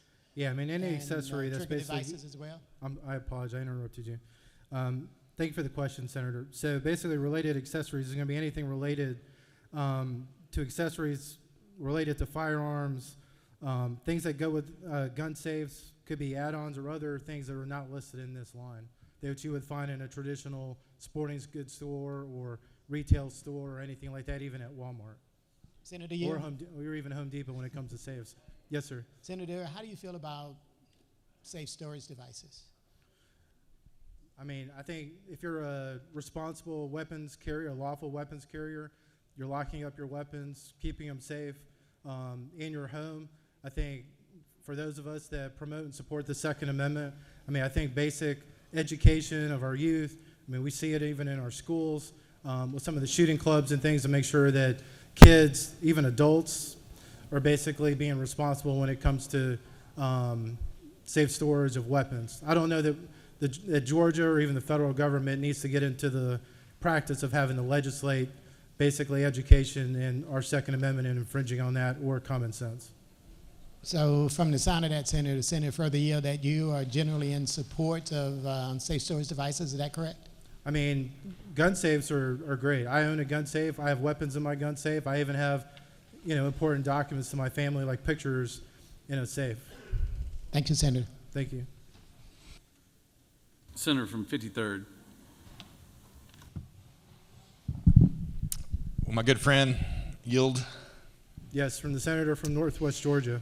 Northwest Georgia. Senator, to my understanding, last year this was 5 days and you upped it to 11 days. Is that correct? Correct. So why not make it even better and make it 365 days?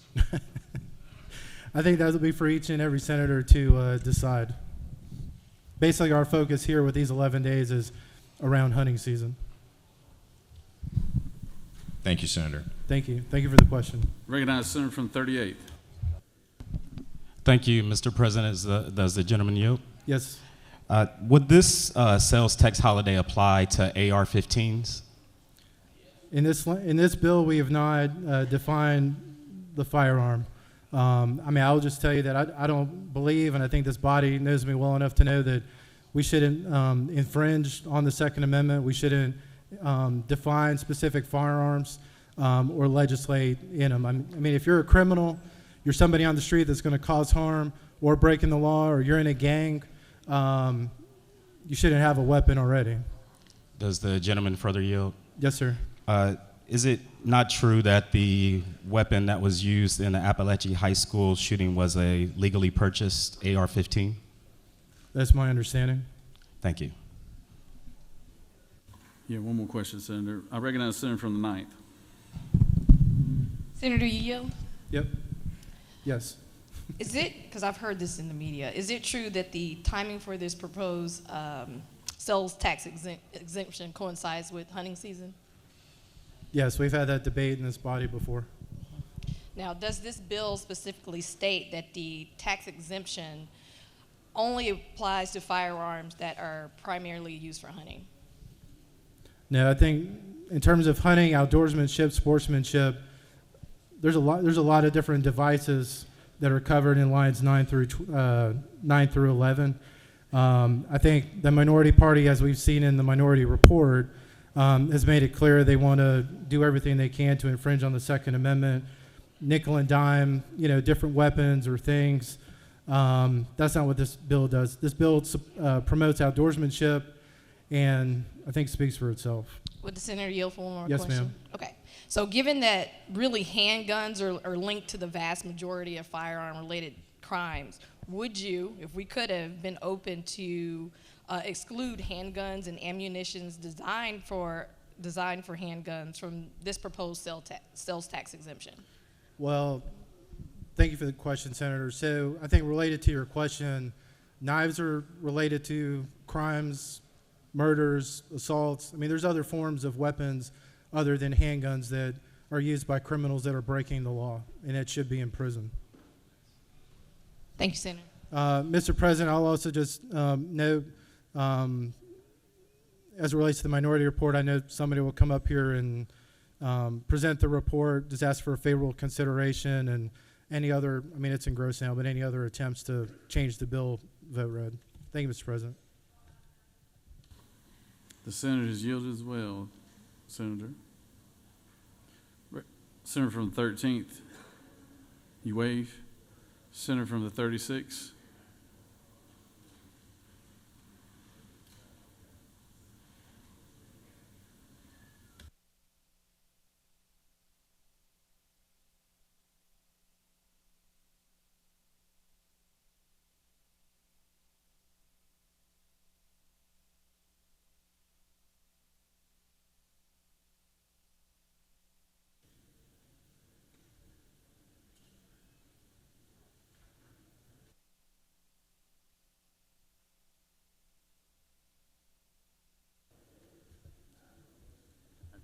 Thank you, Mr. President. Colleagues, it's all about priorities, isn't it? We send messages when we write bills, when we present bills, and when we cast our vote on bills. We're sending a message. So I think we have to ask ourselves and look deeply into our hearts. Put ourselves, just try to put yourself in the shoes of a parent who'd lost a child in Barrow County to this horrendous shooting, school shooting that we all suffered through, most particularly the students and the families and the community in Barrow County at Appalachia High School. Put yourself in the shoes of that parent, and you want to turn on your television tonight. Maybe you even look at Lawmakers. My goodness, very informed voter.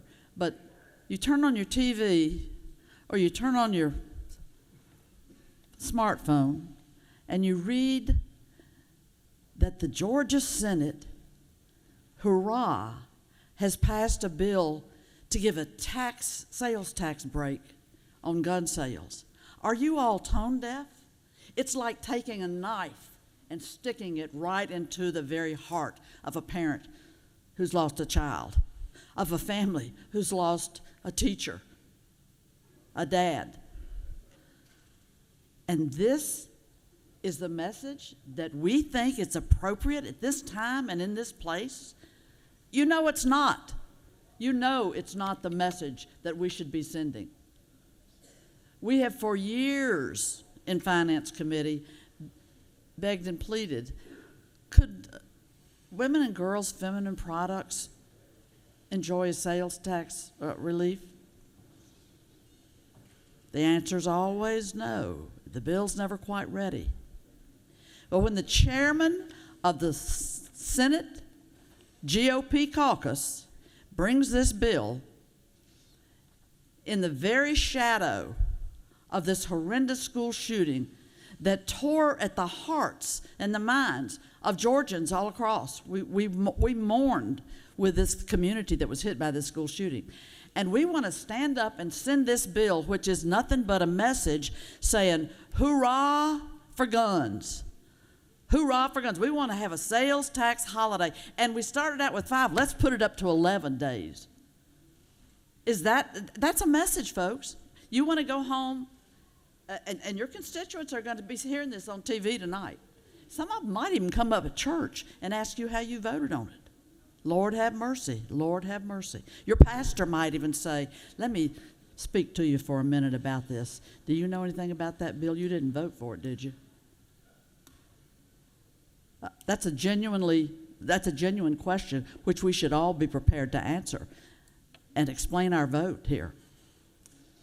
We had a wonderfully successful, very broadly utilized sales tax holiday for school supplies. I bet you there's not a person in this room that hadn't either benefited from mama going to the store, getting you ready to go back to school, or you've done it yourself for children or nephews and nieces. And all across Georgia, people loved that sales tax holiday. The merchants loved it. It was a roaring success. And it was doing the right thing for the vast majority of families and teachers, educators in Georgia. You know, that thing got sunsetted. Couldn't keep it alive. But let's all race to our green button today. We're being asked by the chair of the GOP caucus in the Senate, and vote to give sales tax holiday on guns. I mean, how much does the gun lobby, it's really the gun manufacturers, let's face it, let's be clear. That's who's making all the money. That's who's laughing all the way to the bank about gun sales. And gun sales have never been higher. Call me a liar. Tell me I'm wrong. My information is gun sales across the country have never been higher. So what is the argument for giving a sales tax holiday in the wake of this school shooting that tore apart this county of Barrow and echoed all around the state? We were all shared the collective horror at this tragic loss of life. And two people being charged right now in judicial proceedings on this for the guilt for this. But this is the bill that we want to pass? What's the message? To the gun manufacturers, let's see. Well, we already have guns everywhere laws. You know, I remember very well a big guns everywhere bill, and we waited for the Republican caucus to come down and come to the floor and vote on the bill. We all sat here. The Democrats sat here. They got that bill. They're bringing it down. It's already on the calendar for today. And we waited, and they stayed in the caucus. Well, you know what had happened? That horrendous shooting at Virginia Tech up at the VPI. And a deranged young man, a student, went in and shot up a whole classroom building. Wreaked all kinds of damage, lives lost. I think at the time it was maybe one of the highest body counts of school shootings that we had seen. And the Republican caucus decided maybe we won't do that bill today about guns everywhere. Be a little bit tasteless. Might attract some negative attention. So they waited about 3 weeks, and then they passed. I'm looking in the faces of people that voted for it. Then they passed the Guns Everywhere bill. You know, the people who are in charge of our students on college campuses and technical schools across the state, they begged us, the leadership of the academic community begged us, don't do guns on campus. Good God, we've got enough. We've got our hands full right now. Don't do guns on campus. Kick them out of the way and do guns on campus. I mean, what is this bloodlust for guns? Driven by the gun manufacturers who are loving it all the way to the bank. But my point, I think I've stated it clearly, the optics of this really suck. The optics of this are sending a message that I'm not sure you want to go home and explain. I'm just not sure you want to do that. About why you rejected in committee the idea of one of our Democratic colleagues, the idea that why don't we reinstate the sales tax relief on school supplies? No, we got it. This is for people that buy. And you know what? Guns are flying off the shelves like I don't know what. Why do we need to incent gun buying? It's doing fine all on its own. I'll close with this, and it's not a minor point. You got a little yellow sheet in your book, and it's called the fiscal note. We're all familiar with fiscal notes. Well, this fiscal note says that the low estimate is that it'll cost the state revenue about $3 million a year, state and local taxes that are waived, and or all the way up to almost $7 million a year. So that's our priorities. That's our priorities when we are working on a budget and declining this and funding that and not funding this. But we got $3 to $6 million or $3 to $7 million a year that we can invest in this, because what you're doing is sending a message. You're sending a message, and it's the wrong message. It's the wrong time. It's the wrong place. I would urge you to join me and all the folks that are sensitive to the cry for help that we heard from a student who sat right up there in our balcony while her letter was read about the horror that she experienced as someone who survived that shooting. And yet we want to send a message. This bill is a message bill. It's a message bill. Is that we're for guns, go for guns. We're for Second Amendment, go for guns. Wrong message, wrong time, wrong place. And I look forward to hearing about the conversations you have back home with your constituents if you vote for this bill. I don't think they would feel it's in good taste, just to put it at a minimum. I will yield the well. Thank you. Thank you, Senator. Recognize the Senator from the 13th.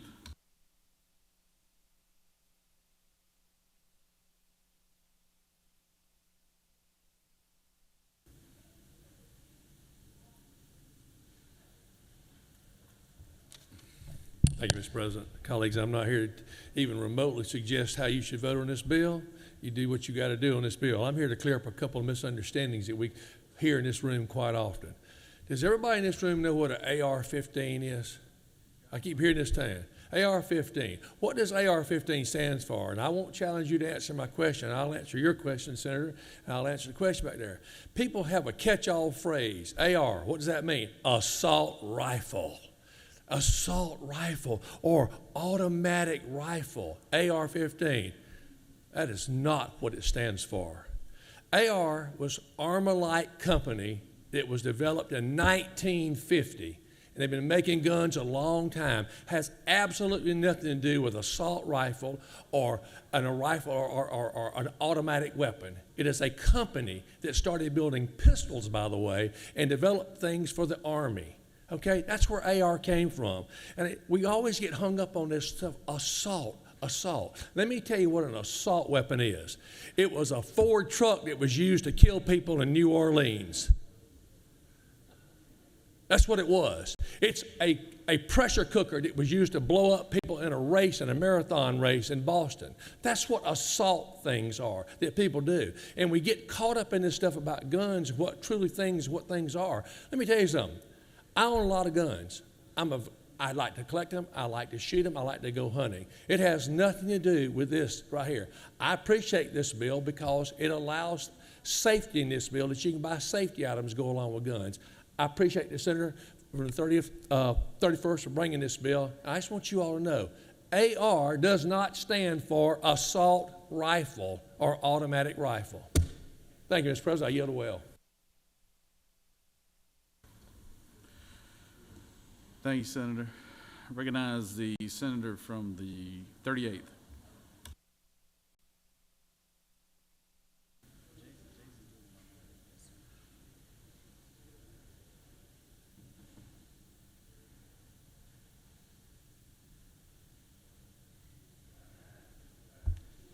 Thank you, Mr. President, and I appreciate the Senator from the 13th lesson on what an AR-15 is, but I believe that if we asked anyone in America what was used at Appalachian High School, they would say it was an AR-15. I'm new to this body, and I was really disappointed to learn that we would not be able to make any opportunities to try to adjust this bill to be more in sync with and aware of the realities that just happened here in Georgia 161 days ago. Mason, Christian, Richard, and Christina were all killed by an AR-15. But yet today, the very first action that we are taking in this Senate body is to give a sales tax holiday so that people can buy more guns like this. If we had the opportunity, we would have attempted to exclude those types of guns, no matter what you call them, that was used in the shooting at Appalachia High School. It's unfortunate that what we're doing today is extending from 5 to 11 days and giving an opportunity for folks to buy more guns like this. As I asked in my question, the gun that was used was legally bought. And so we are given an opportunity for people to purchase these guns, whereas we could be trying to do something to ensure that we are keeping kids safe. This does not support our mission of making our schools and communities safer. It actually gives the opportunity for more people to get access to guns. Instead, we could be supporting bills that were introduced by the senator from the 10th to make sure that students do not get access to guns by storing them safely. Those are the types of bills that we should be addressing today to address what happened in Appalachia and making sure that it does not happen in any more schools in this state. And if we really want to save people money, we could support the bill by the senator from the 7th to give a school tax holiday.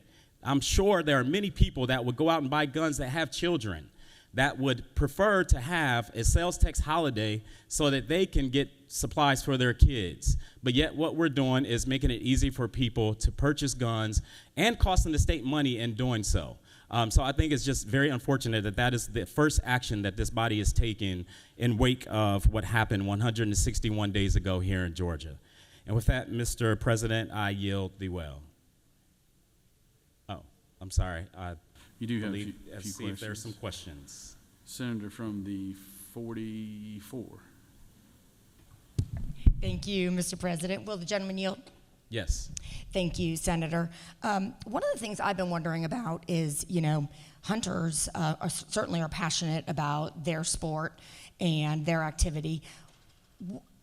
Don't you think that, bikers and kayakers, hikers are also passionate about their sport? And what are your thoughts on singling out hunters for special exemptions when others who enjoy outside activity are apparently, we're not discussing whether or not they should also be encouraged in their activity by a sales tax holiday? What are your thoughts on that?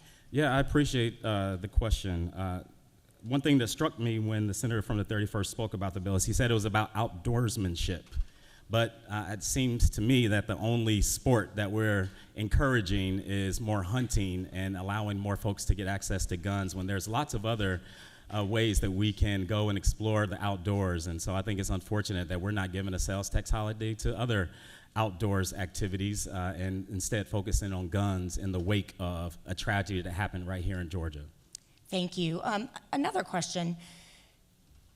Isn't it true that in just one example that I just pulled up, just one mass shooting out of the, I think we had over 400 last year, for example, just one, the perpetrator who had a AR-15 was stopped by the police 20 seconds after he began shooting.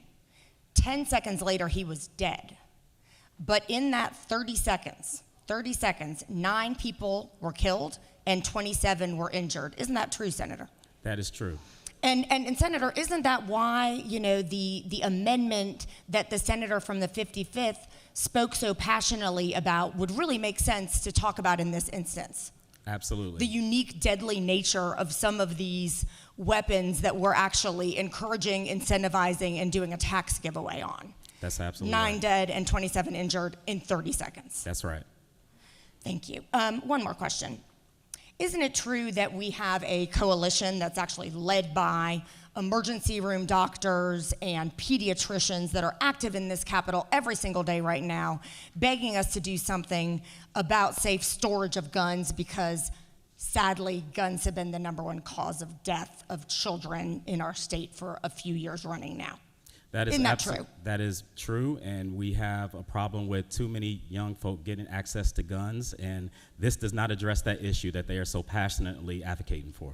And isn't it true, Senator, that it would be wise for this General Assembly to at least have a hearing on SB 49, which would be a safe storage bill to keep our children safe? Absolutely. I think that we need a hearing on Senate Bill 49, as the gentlelady so well knows. And I would encourage our body to take action such as that versus giving sales tax holidays to folks to purchase more guns in our state. Thank you, Senator. All right. Thank you, Mr. President. I yield the will. Senator's yielded. Recognize Senator from the 30th.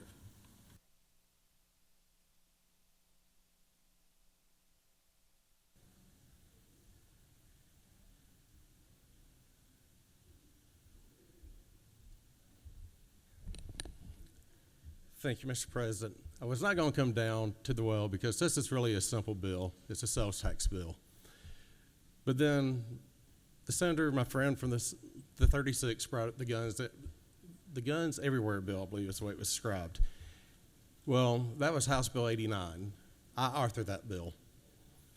Let me tell you what was said about the bill and what not happened.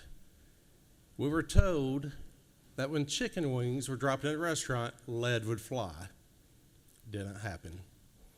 We was told when a family went out to dinner and the husband and wife wanted a glass of wine, lead will fly. Did not happen. What did the bill do?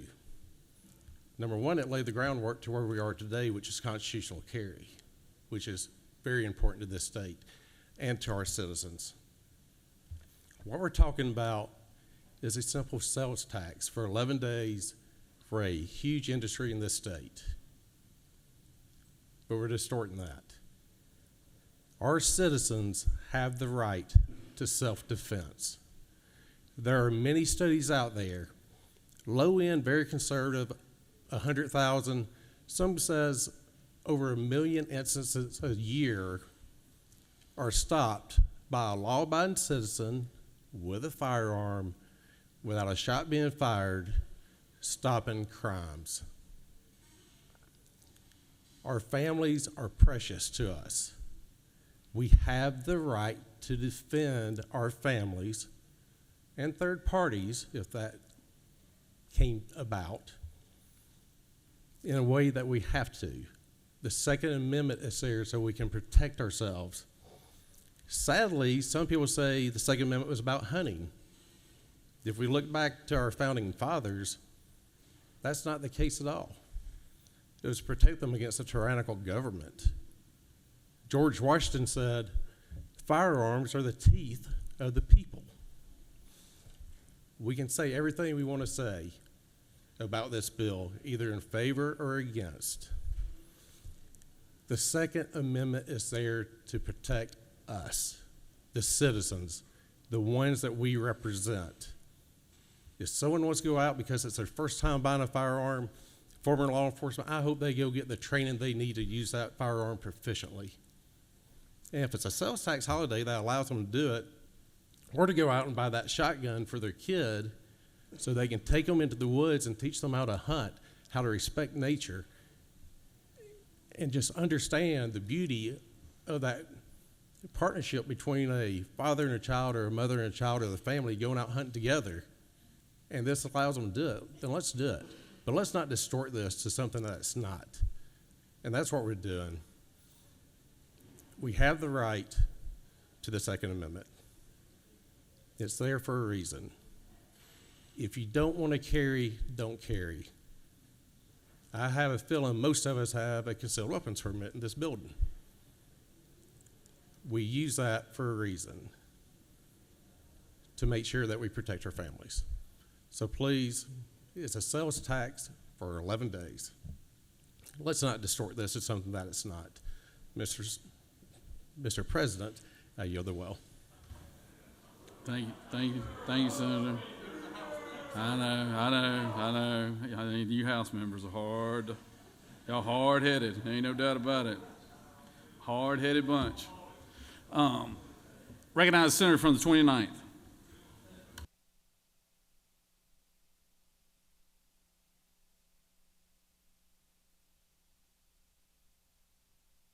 This is not my first time in the well, but it is my first time following a House member in the well. My colleague who spoke before, the gentleman from the 30th, is right on point. This is about a distraction.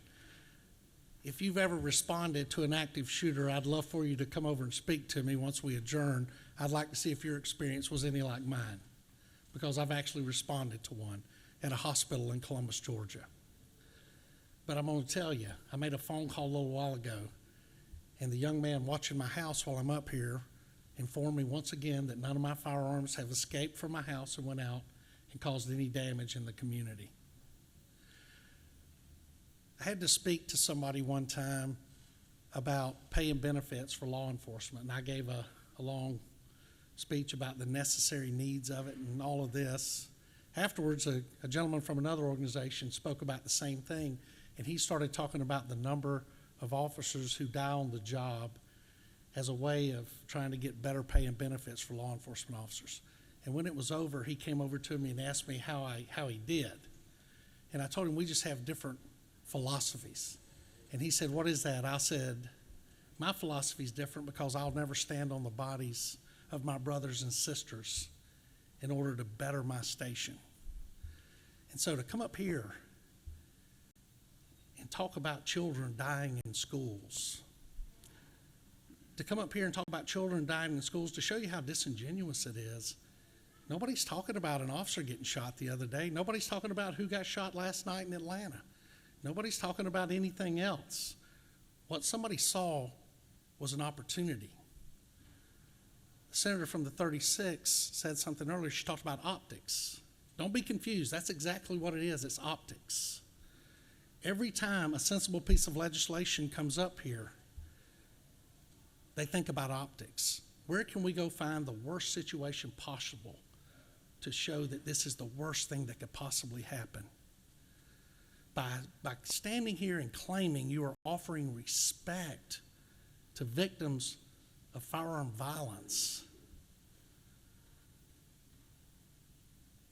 against a bill that offers sales tax breaks for 11 days, not only is it disingenuous, it's disgusting.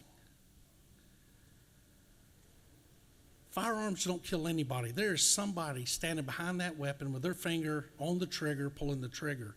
If you want to come up here and talk about mental health, if you want to come up here and talk about broken families, if you want to come up here and talk about broken churches and tie all that to violence, then I will stand here with you and we will have that conversation together. And I'll champion right along with you. Those are where the problems lie. Because you know these individuals, once this bill passes, once these individuals go into the gun store and they say, "Hey, I want to buy that right there, and no, I'm not going to have to pay sales tax on it," they still have to go through a background check. They still have to clear all the hurdles that anybody else buying a firearm has to clear. But listen, don't go stand on the bodies of children because you don't like the Second Amendment. That's disgusting. Mr. President, I yield the well. Thank you, Senator. I recognize the senator from the 14th.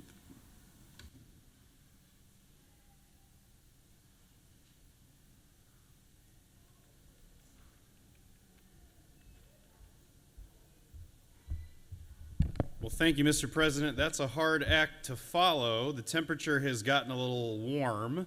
Let me see if I can wind it back just an inch. I'm old enough to remember when it was crazy for a legislator to drop constitutional carry. This was in the House. The speaker from wow, it said, you put it in the air, man. The senator from the 53rd is well aware of a good friend of his, a guy I used to pal around with in the House, shooting spitballs in the back of the bus, just, hanging out because we couldn't really do anything. We were on the wrong side of the speaker. You know what I'm talking about. This gentleman, Matt Gertler, I gave a speech about him in 2022, but before that, years before that, he had the constitutional carry bill. And that was just a bill to get rid of permits, right? Permitless carry. That's what he called constitutional. And he'd go up to the well every day and he'd talk about his bill. Nobody listened to him. Governor Brian Kemp ran for re-election in the year 2022, and something changed between 2020, 2021, and 2022. All of a sudden, Senator from 53rd remembers well, Matt Gertler's bill became in vogue. Now constitutional carry was the governor's agenda. And not only was it that, he went to a gun store. I mean, he had all the rack behind him with all the people lined up, and it was a big celebration to go pass the bill of one of the biggest outcasts in the State House of Representatives just a couple years ago. And I commented on that in 2022, and I said, it seems to me that your base is telling you that what once was considered reasonable on guns in terms of a middle ground is no longer reasonable. And for you to satisfy us, you have got to keep chipping away at the gun regulations that currently exist, which, by the way, is a very interesting sidebar. Every time in this chamber or across the hall we talk about background checks that you have to go through, those are federal. Because the state legislature has been perfectly happy to take away any obstacles to gun ownership and pass the buck, pass the responsibility completely to the federal government to do the only frontline checks on acquiring a gun. So let's be very clear. Y'all do have a problem with your base, speaking of the majority, and your base is increasingly, and I said this in 2022, seeing gun rights through an absolutist lens. So many rights, I mean, if you go to the Supreme Court precedent on any constitutional right, it's always a balance. You can't yell fire in a theater, right? You can't own a tank or a bazooka. There are limits on everything. But increasingly, groups that come in, some of them are AstroTurf from other states who pretend to be Georgia gun owners. That's just, it's like the Trump Vance signs where you slap Vance over Pence. It's like some other state, slap on Georgia gun owners.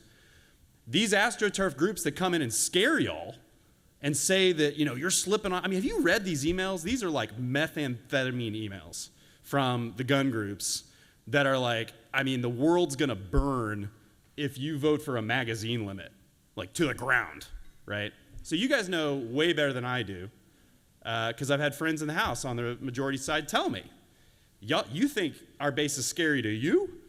Guess what our base says to us, right? So there's a reason that Switzerland has a lot of guns but not the same violence problem.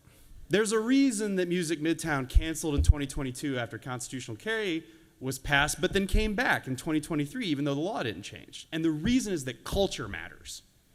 Culture is what drives gun violence. So I get it, the smug reaction to the argument, it's the guns, where people are like, well, my guns didn't walk out of the house and kill anybody. We get it. A gun does not go kill somebody on its own. But then ask yourself the question, if the gun's not doing it, why is the culture the way it is? And then we get the smug, I'm sorry, from a couple people, arguments about this is just a sales tax, a bill, and to say it's anything different is disingenuous. Bills create culture. Bills happen because of culture. They both happen because there's a culture that exists, and they help create the culture. There's cameras in the back of the room who are going to create culture after this debate's over around guns. Tonight at 7, the Georgia Senate considered, I'm sorry, I'm getting way too addicted to the newscaster voice, Mr. President. But tonight at 7, the Georgia Senate considered a bill on gun sales tax holiday. Eating dinner, talking about guns. This bill comes from a culture and it helps reinforce that culture. And the culture is, in this country, people don't just love guns, they fetishize guns. There are a lot of people who think the Second Amendment's the only amendment, that there is no reasonable middle ground or balance. And those people go to your county party meetings and they scream at you that you have to take more and more absolutist positions on a right that should be balanced just like everything else. So yeah, it's a sales tax holiday, but we're not, as senators have pointed out, doing other sporting events outside. We're not actually trying to just get kids outside and experience nature. We are caving to the absolutists who see gun ownership and use as a religion. And don't get it twisted. When a kid goes and shoots up a school, that's because their culture has taught them that that is the way to solve their problems. And all of us are responsible for participating in that culture to the extent that we do. With that, Mr. President, I yield the well. The senator is yielded. Recognize the senator from the 37th.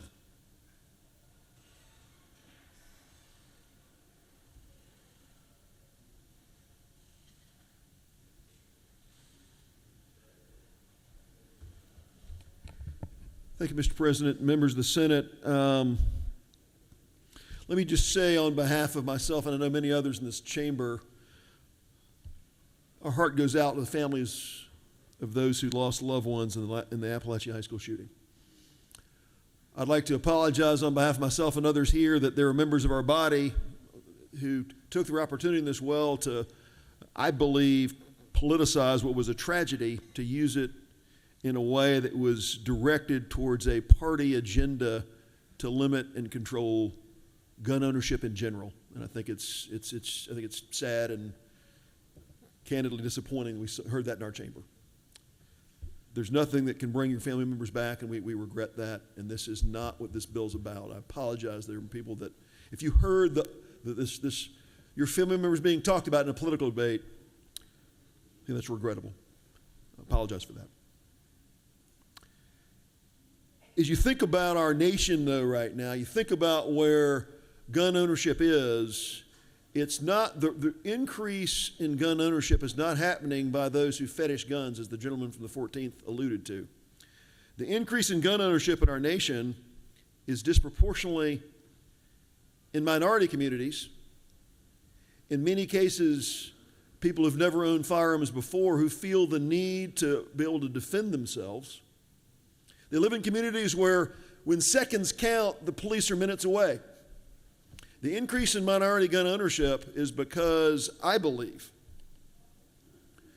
the wanton lack of attentiveness to policing our streets in many of our urban centers by the very party that was standing here speaking against this bill, indifferent to providing real law enforcement, indifferent to really providing safe streets, indifferent to prosecuting crime as it should be prosecuted when felonies are being committed against their own voters and our citizens.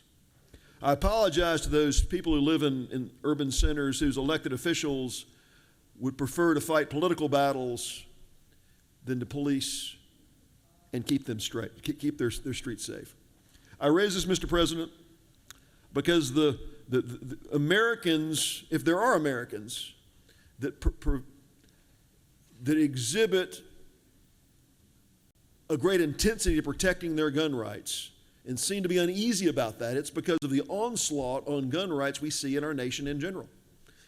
Citizens in Switzerland, I think if you talk to them, don't feel like there's this partisan fight over this issue of gun ownership, whereas it seems to always be on the table, always be politicized in this chamber in political debates, that somehow people who want to own an AR-15 to defend their apartment, their home, their family from increasing crime around them are being sort of cast aside as being, that's just extremism. No, there are people in our underserved communities that feel the need to defend their families because increasingly government won't do it.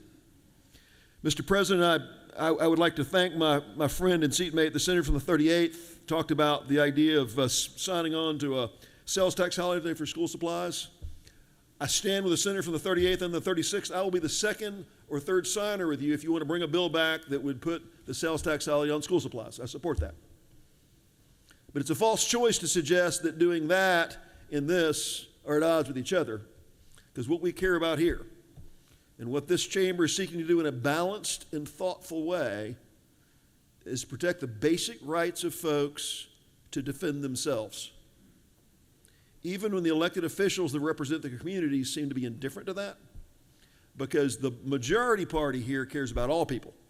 No matter what your zip code is, no matter what neighborhood you come from, your ability to defend yourself, heaven forbid, there's a shooting, there's violence around you, we care about your basic right to protect yourself and your family. Because sometimes when seconds count, law enforcement is just minutes away.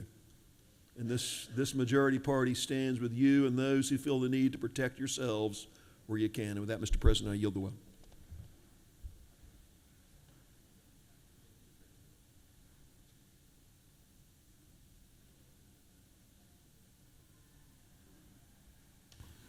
Recognize the senator from the 9th.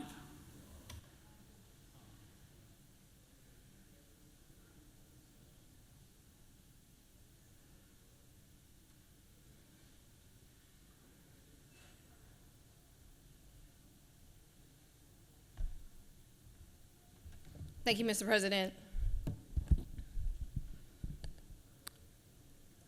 I wanted to clarify my intent for the line of questioning and establish that if this bill was really intended for the purpose of helping those who engage in the sport of deer hunting, I think it really distracts from what the real purpose of this bill was about.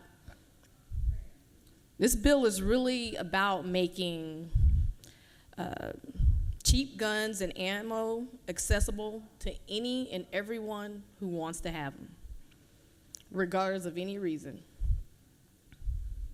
And if you're not making a change to specifically exclude handguns, what the senator from the 31st is actually conceding is that this legislative body is doing nothing to prevent gun violence and crime, to keep our families safe in schools, and to keep our families safe in communities. It's what is at the core of what we're talking about. Let's give guns and ammo, make it easy and accessible for everybody. And there's no exclusion here, even if it was intended only for hunting. When the tragedy happened at Appalachia High School, which is about 15 minutes from where I live in Gwinnett County, I heard from both Republican moms and I heard from Democratic moms and everyone in between. And all they were asking, and they've seen all the gun regulatory bills that have been filed and not passed here. All they're asking and really pleading, why aren't y'all doing something to keep our kids safe? Why aren't you doing something? You have over 30 bills to curb gun violence, yet none of those bills have passed this body. We even had a safe storage bill, did not pass. I think it came out of this body, but it ultimately didn't pass and get signed. And it's really hard for me to explain to them, hey, you're preaching to the choir. You're preaching to the person that would support this, and my Democratic colleagues would support gun sense legislation. But I need you to move 7 of my colleagues to come along with me to help me pass that legislation. So asking us to do something, this bill is not to do something that they're asking for. This just makes guns, ammo more accessible. And I wanted to go back to the point that the senator was making about minority communities and gun violence. Gun violence in minority communities is caused by several factors, including systemic racism, economic inequality, and easy access to guns. So when you talk about that, please understand there are systemic reasons. And if we are not investing in those communities and addressing those systemic reasons, you have gun violence. And offering more access to guns without knowing where those guns are coming from does not help. Mr. President, I yield well. Thank you, Senator. Recognize the senator from the 7th.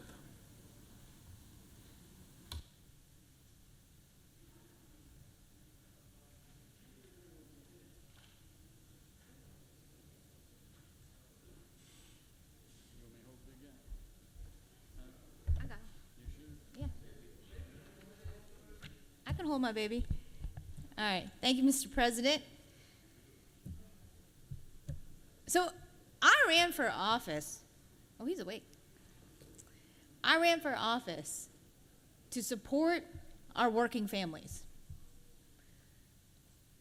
like the working family I grew up in. And here I am today as a state senator, and I have this bill in front of me trying to give an 11-day tax exemption to guns. The Republican Party's priorities are jacked up, to be honest. Nobody's asking for this. Working families in Georgia are not asking for this. We've had sales tax exemption bills for menstrual products. Girls in Georgia today are not going to school because they don't have the menstrual products. to go to class. They're staying at home. They're missing class. Moms are begging for relief for diapers, for cribs and strollers. Why wasn't today's bill prioritizing on working families? And I dropped a bill last year and again this year on a sales tax exemption bill on school supplies. We had that in Georgia for a while, and it really helped teachers and students. And I have yet to get a hearing on that bill. But this bill today was prioritized over all of those. And I am frankly so disappointed with my Republican colleagues for leading with this, for choosing this as their priority, because it doesn't help working families. It does not. Rent is too dang high. People can't afford health care. Eggs are still expensive. We got real problems in Georgia. Let's solve them. I yield the well. Senators yielded. Recognize Senator from 26.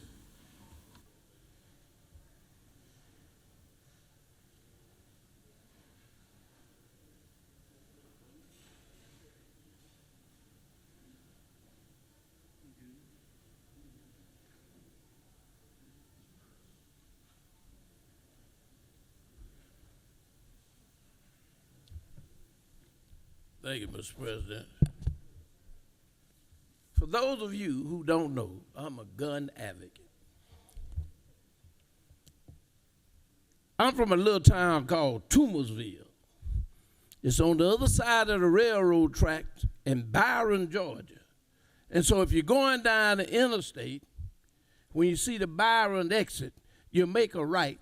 And when you get to the red light, you make another right. And when you get to the red light in town, you make another one, and then you cross the railroad track, and that's Toomersville. Now, ever since I was 11 years old, and my family moved to Macon, I always loved going back to Toomersville on the weekend so I could go hunting with my cousin. I could shoot a .22 rifle.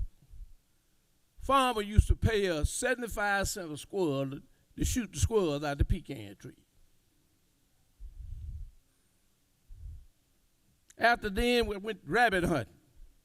Had a J.C. Higgins double barrel 14. And when the dogs went to hollering, I just stood by the tree, and when the rabbit ran by, I shot him. In 1972, I was teaching school. And every payday, I would go by Rose's shopping center and buy me one of those old military guns. I bought a SKS for $49, had the bayonet, everything with it. Wish I had about 10 of them. Well, that gun is worth about $700. That's the gun they used in Vietnam. This bill is not about the Second Amendment. This bill is about money. You in this sausage making business. You grind it up, and now you putting the wrapper on it so you can sell it. That's all it's about. Money. But then when I talk about what the farmers lost in the hurricane, I get a little pushback. 11-day sales tax, $3 million to Georgia. Well, we can use that $3 million to help these farmers. You see, we have a gratuity clause in the Constitution. Talks about many things, how you use money and everything else, and what you can and what you can't do. You're a legislator. Well, who can fix that gratuity clause? You and I. We make the law. But yet you want to put this on the Second Amendment.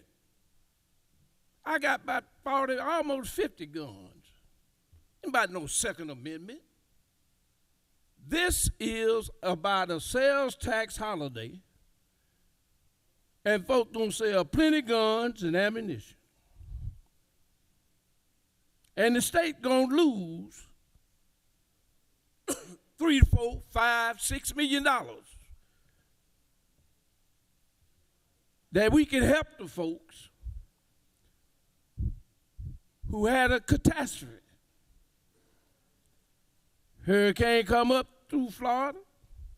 I thought it was coming to Macon, and then it steered to the right and went to the east. Tore up counties. Augusta looked like a bomb had been dropped on it. Farmers were devastated. And now bankers are calling loans due and payable now. And those who don't have a whole lot of money gonna be out of luck trying to start all over. But here today we can talk about a sales tax holiday for some guns. This ain't about the Second Amendment. This is about making money. And what's hard to understand that? Do y'all realize that we got folks who might not be able to make it? Families who've got everything tied up in property, machines, and they owe the bank. How they gonna start all over? What about our sales tax holiday for farmers? Now, I'm not a farmer. I'm from the city. We don't grow pine trees in Macon, Georgia. But I represent Twiggs, Wilkerson, Hancock, Washington, and Johnson counties, all rural communities. So let's don't get this thing twisted. Stop coming up here talking about a Second Amendment right. It's not about the Second Amendment. This is about money. And who benefits? The folks that make guns and ammunition. That's just all this is about. Understand what you're doing. You're grinding it up. You making the sausage, and now you putting it in the wrapper so it can be delivered. So stop coming up here talking about a Second Amendment right about gun ownership.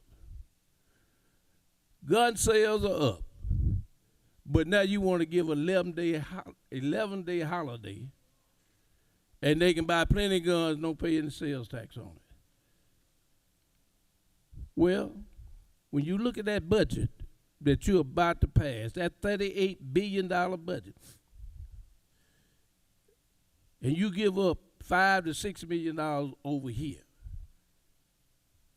you got to replace that money. That's a hole in the budget. So I'm telling you all, I ain't asking, I'm telling you. And when I get out on the campaign trail, I'm going to tell them. Look and see how he voted for it. Y'all keep talking about all these guns. You're going to have a record. And that record is used against you when you're running for office and you got an opponent who knows how to go get the information and use it. So understand me well. You're making the sausage.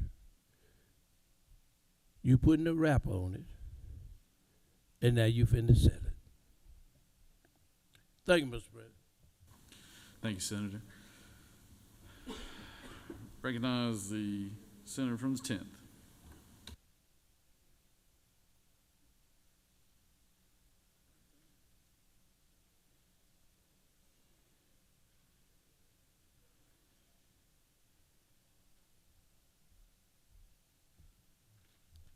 Thank you, Mr. President and members of this body.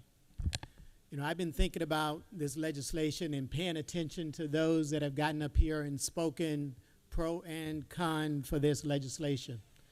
The only reason why I've taken an interest in it is because I spent 4 months of my life this summer on a study committee based on firearm safe storage.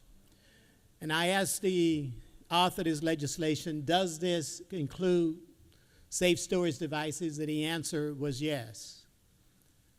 But let me just tell you a little bit about the experience I had as chair in this firearm safe storage committee and what I heard from the Georgians that attended this meeting. You see, we spent time trying to identify what was critical in trying to curb the gun violence in the great state of Georgia. And some may ask, well, why is that important? Well, I tell you the reason why it's important. And what inspired me to get involved in this is those pediatricians that was outside our doors every single year saying, what are we going to do to save the kids that had been harmed, that had been killed by firearms? All of us that have been in this chamber for a while have seen those members out there march around with their white coats on. So I approached them and said, why is it that this body hasn't done something to curb gun violence? And you know, they spent 4 months educating me about the importance of safe storage. Let me just tell you some of the things that they educated me about. They said, do you know that firearms is the #1 killer of children in Georgia? Firearms. Then they went on to say, well, it's not just the #1 killer of children in Georgia, but it's the #1 killer across the United States. Children, adolescents. The statistics would show that roughly every single day a child in this state is harmed by a firearm, a whole lot of unintentionally, simply because the parent or the caregiver did not provide a safe storage for that firearm. That's why I got involved. That's why I asked the Lieutenant Governor and this body for this study committee, which was granted, by the way. But throughout the last 4 months that I spent on this study committee, I learned so much more about gun safety. I learned so much more about gun storage. And I can tell you from the experiences I had in listening to people in the industry, the medical providers, and to simply listen to people in the community, that no one came to me and said, Senator Jones, we need a holiday so we can go out and save taxes on any storage devices or any other weapons to purchase. That was not on anybody's list. Let me tell you what I learned, and I hope that this conversation will shift some way during the course of this body and well before we sine die. Here's what I heard from the experts that I spoke to in Florida, in Texas, in North Carolina, as well as Georgia. They said, Senator, you really need to focus on having a czar, having a person across the state funded either within the state or in private sector, really doesn't matter, who's going to focus the public's attention on firearm safe storage. That was the #1 thing. The #2 thing that came out of this, simply because of this horrific shooting we had at Appalachia, was why can't we do more in regards to mental health? So one of the things that we suggested in the Firearm Safe Storage Committee was simply to have the Department of Education promulgate some rules that would create an opportunity for anyone in our school system to be aware if a child in Broward County or any of the other 159 counties in this state had a problem. We're not saying that the legislature is going to mandate it. We're simply asking the Department of Education to create their own rules, their own database. As a matter of fact, I went so far as to introduce both those bills before I had to take a leave last year. And in introducing both those bills, I had a chance to talk to a lot of legislators in here and was quite surprised that the reception I got was rather tepid. But I say to you today that if we can give a sales tax holiday, we can create a department, a database where children that are having issues can get the health care, can get the services they need. That's what Texas does. That's what North Carolina does. That's what Utah does, and some of the other states out there. Folks, in Georgia, we are in that list of 100,000. We're 7th in the nation in terms of being the worst in firearm safety in this state. That is not a list anyone in Georgia would want to be on, because I think Georgia is so much better than that. I think those of you that served with me in this legislature these past 20 years is so much better than that as well. Why are we talking about taking a sales tax holiday, making it easier for people to buy weapons when we have this critical issue facing the youth in this state? Why are we doing that? If we're going to have a sales tax holiday, I like to have a sales tax holiday for customers that buy cars. That would certainly help those that need transportation get to work, find a job, and take better care of their family. I would like to have a sales tax holiday for people that buy clothes.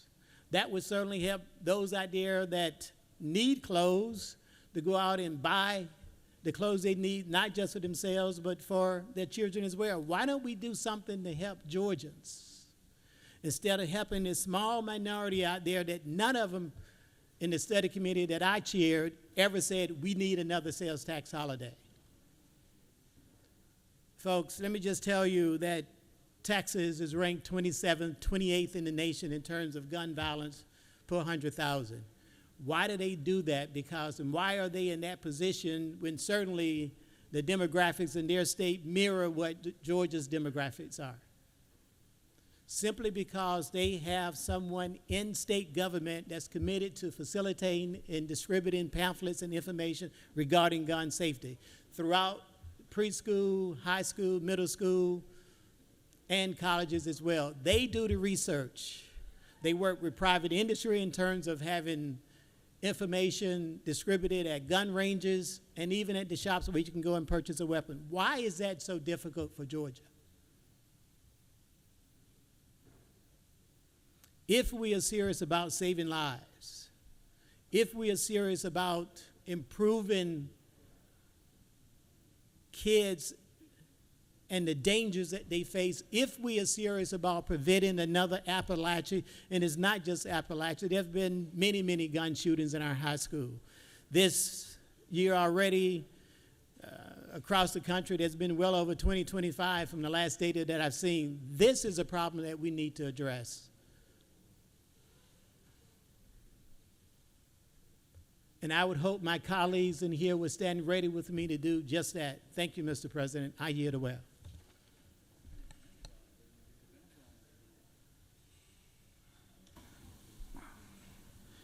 I know the time's getting late, and we'll try to break for lunch just as soon as we finish up here.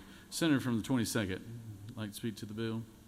We have, after the minority leader, we have the senator from the 35th who will be bringing the minority report. Thank you, Mr. President. We were just listening in the back about some of the dialogue that's been going on, and one of the things that caught my attention was the idea that those who represent people in urban centers would rather fight political battles than keep people safe.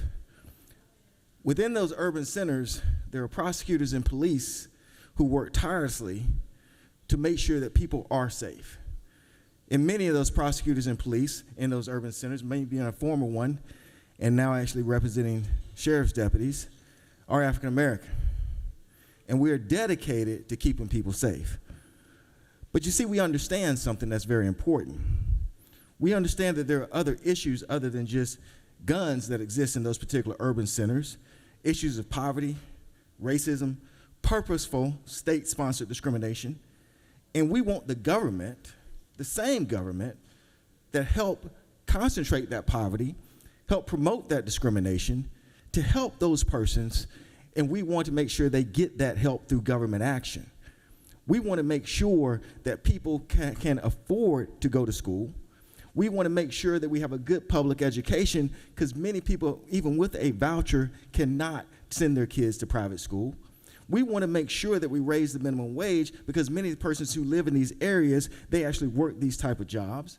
We want to make sure that we have better housing because these neighborhoods many times are dilapidated because of state-sponsored redlining. We want to help folks gain access to the middle class through government action, but those programs were gutted by the majority party. So there is a difference in philosophy. Your solution is to help people buy guns. We want to give them opportunity. We want to give them jobs, raise their incomes, and yes, through government action, because it was the government that caused those people so much pain generation after generation. And with that, I yield the will.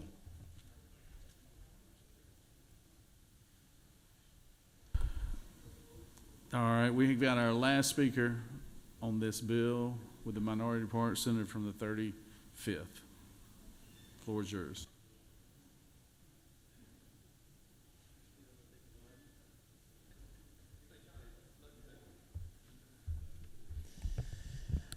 Colleagues, I rise in opposition to SB 47, and I want to remind us that we have been elected to look out for the wallets of Georgians all across this state. And instead of doing that with legitimate bills that do that, we are focused on politics. And I know that my colleagues, some of you are thinking why we are spending so much time debating this bill. My question to you is, why is this bill on the floor? It should not be on the floor. This debate and this bill would be way more helpful for Georgians across this state if it was a bill for a tax holiday on items where Georgians need relief, like diapers, menstrual products, school supplies, or even Georgia-grown products. Instead, we are spending time on something that is solely being used for politics, political messaging. And our children, colleagues, our children deserve better. Because in September 2024, Appalachia High School suffered a devastating and avoidable tragedy when a mass shooter used a legally purchased firearm, an AR-15, to kill 2 students and 2 teachers. And why do we keep bringing this up? Because had this bill been law a year and a half ago, that weapon could have potentially been purchased during this tax holiday. Think about that. That weapon could have been potentially purchased during a tax holiday that this body has prioritized. Students who were in the classroom that day, like Isabel, who we saw just a few days ago, are supporting common sense gun safety legislation that protects our children and teachers.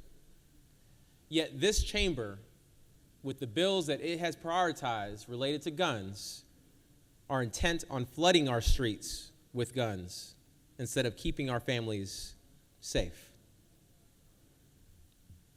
This bill is disrespectful to gun violence victims, survivors, and the millions who have lost loved ones due to this epidemic, including hundreds of children who have lost their lives in this state each and every year.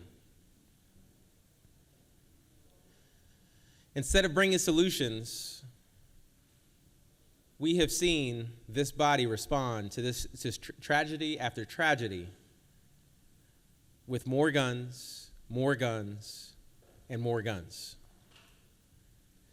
And colleagues, even if this bill were necessary, it would only be, as I've stated, to promote responsible gun ownership.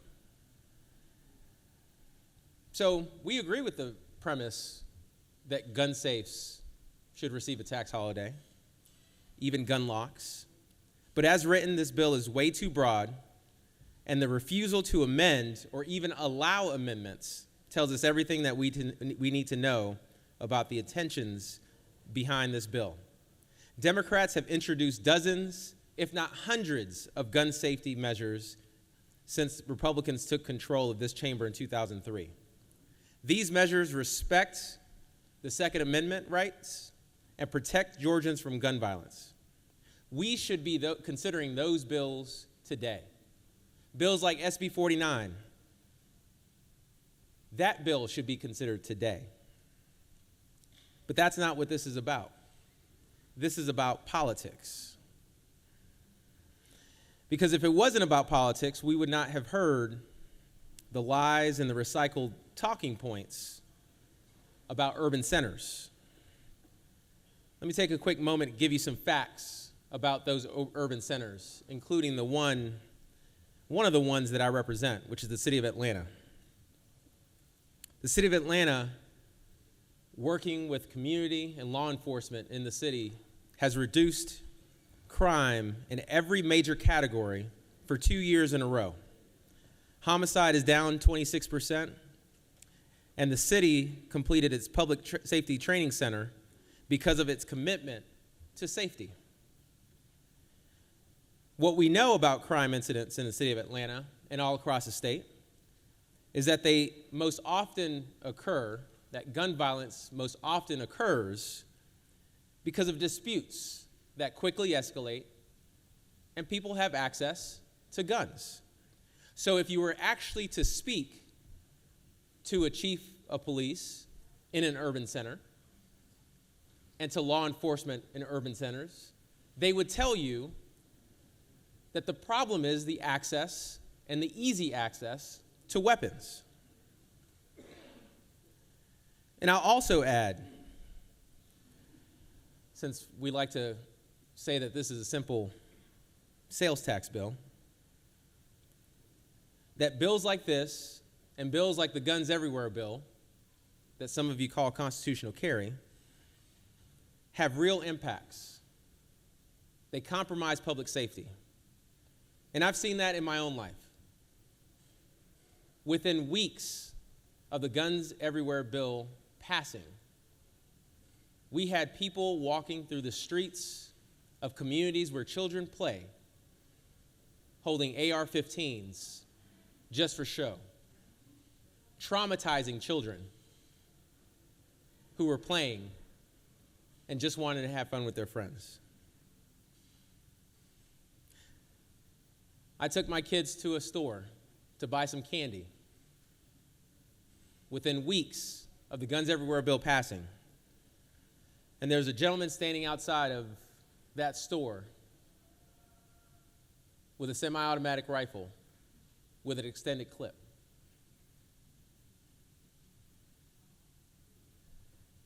Why? Why? For sportsmanship? That's not sportsmanship. We have a duty to protect our constituents, colleagues, and SB 47 does not do that. It makes them less safe, and it undermines the safety of our communities. And as a result, I'm asking you to vote no to SB 47. Mr. President, I yield the well.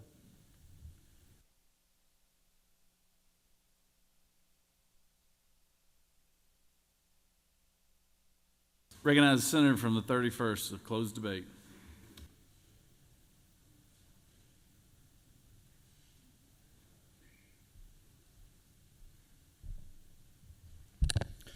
Thank you, Mr. President. So I'm just going to kind of work backwards quickly to address some of the things that were said. So to my friend from Atlanta, from the 35th, many folks know, and I've talked about this before, you know, growing up in DeKalb County, growing up in neighborhoods back in the 90s, weapons, if you're a criminal, you're a gangbanger, whatever, you can get weapons. If you're going to break the law, you're going to commit a crime, you're going to do everything in your power to get weapons. We can pass all the laws we want, and that's not going to change. That's not going to change what's happening. You know what will change what's happening? Is having strong families, having dads at home, having moms basically talking to their kids about what's right and what's wrong. But what we've seen from the last months and years of this erosion of society, which anarchy, chaos happens when people want to break rules and people want to break laws and they don't want to listen to their parents, their teachers, their coaches at football or basketball. It's basically all the arguments we heard from the minority party. We want to talk about urban centers and what's happened. I guess we forget from the last 4 years, the rule of law didn't mean anything. We saw cities burning down across the country. We saw moms and families having to go buy more weapons, to protect themselves, protect their kids. What about those individuals who live in the suburbs? Individuals carrying weapons and shooting police officers. The other comment was made was, well, what about those that use kayaks and paddle boards and boat and fish, which I do many of those things. There was an opportunity in the Senate Finance Committee to make an amendment. I never heard the amendment, and I said I supported the amendment. So, nice try. The other part about the Second Amendment, and as my colleague from the 30th talked about, the Second Amendment doesn't stop. If we don't like the Second Amendment, then change it. Talk to our federal leaders, talk to the American people, talk to Georgians, and change it. The Second Amendment doesn't stop. It doesn't stop when there's a pandemic, when we saw the Biden administration basically try and stop and people from having access to get permits and shut the world down. Well, the Second Amendment didn't stop, and it doesn't stop. Which, yes, to the senator from the 14th, it was one of the impetus, reasons as to why constitutional carry passed, which was a campaign promise I made and I did keep. So as we talk about an 11-day holiday, let's not go off track. Let's not, give reasons. There are victims that were at Appalachia who did have impacts to their family, that lost loved ones, that lost husbands, that lost individuals in that community. And I apologize, just as the senator from Cobb County mentioned, to those families, because there are family members who do feel the way I do and feel the way the senator from Cobb County and many others and from Barrow County do.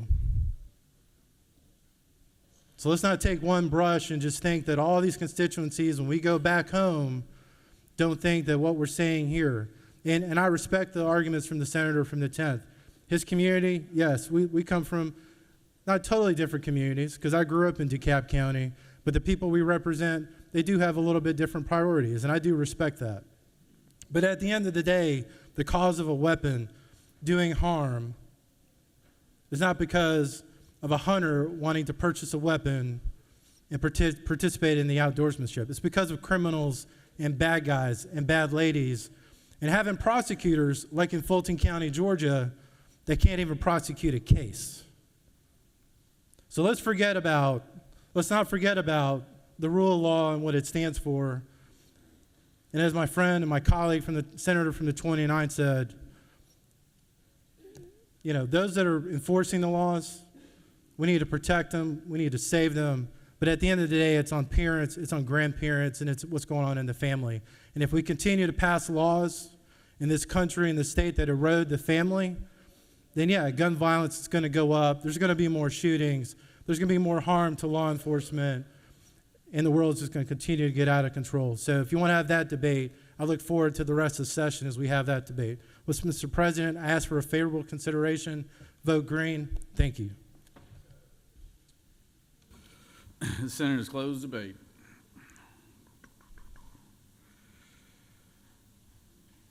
So now we're in the posture of voting on the underlying bill. The question is on the adoption of the committee substitute. Is there objection to the adoption of the committee substitute? Hearing none, the committee substitute is adopted. Is there objection to agreeing to the report of the committee, which is favorable to the passage of the bill? Chair hears none, and the report of the committee is agreed to. Is there objection to the main question being ordered? Chair hears none. The main question is ordered. Questions on the passage of the bill by substitute. All those in favor vote yea. All opposed, nay. Secretary, unlock the machine.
On the passage of the bill, the yeas are 31, the nays are 21.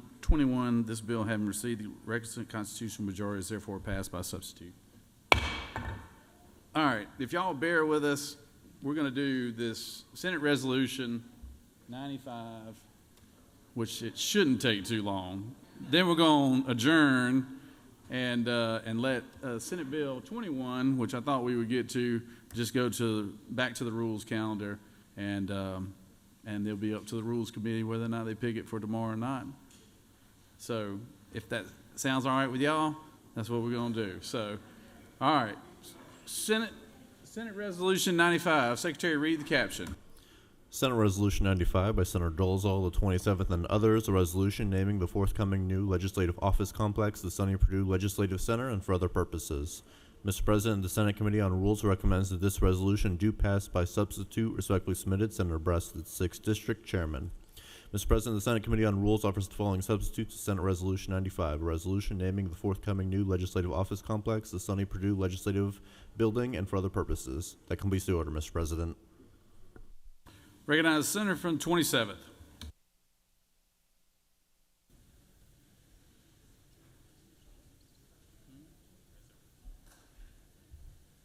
Thank you, Mr. President. Colleagues, I bring to you Senate Resolution 95. If you look just across the street, we are building a new legislative office building. I think some of you are picking out your offices already. It will be open before we know it. And we, in this bill, will name that building after George Irvin Sonny Perdue III.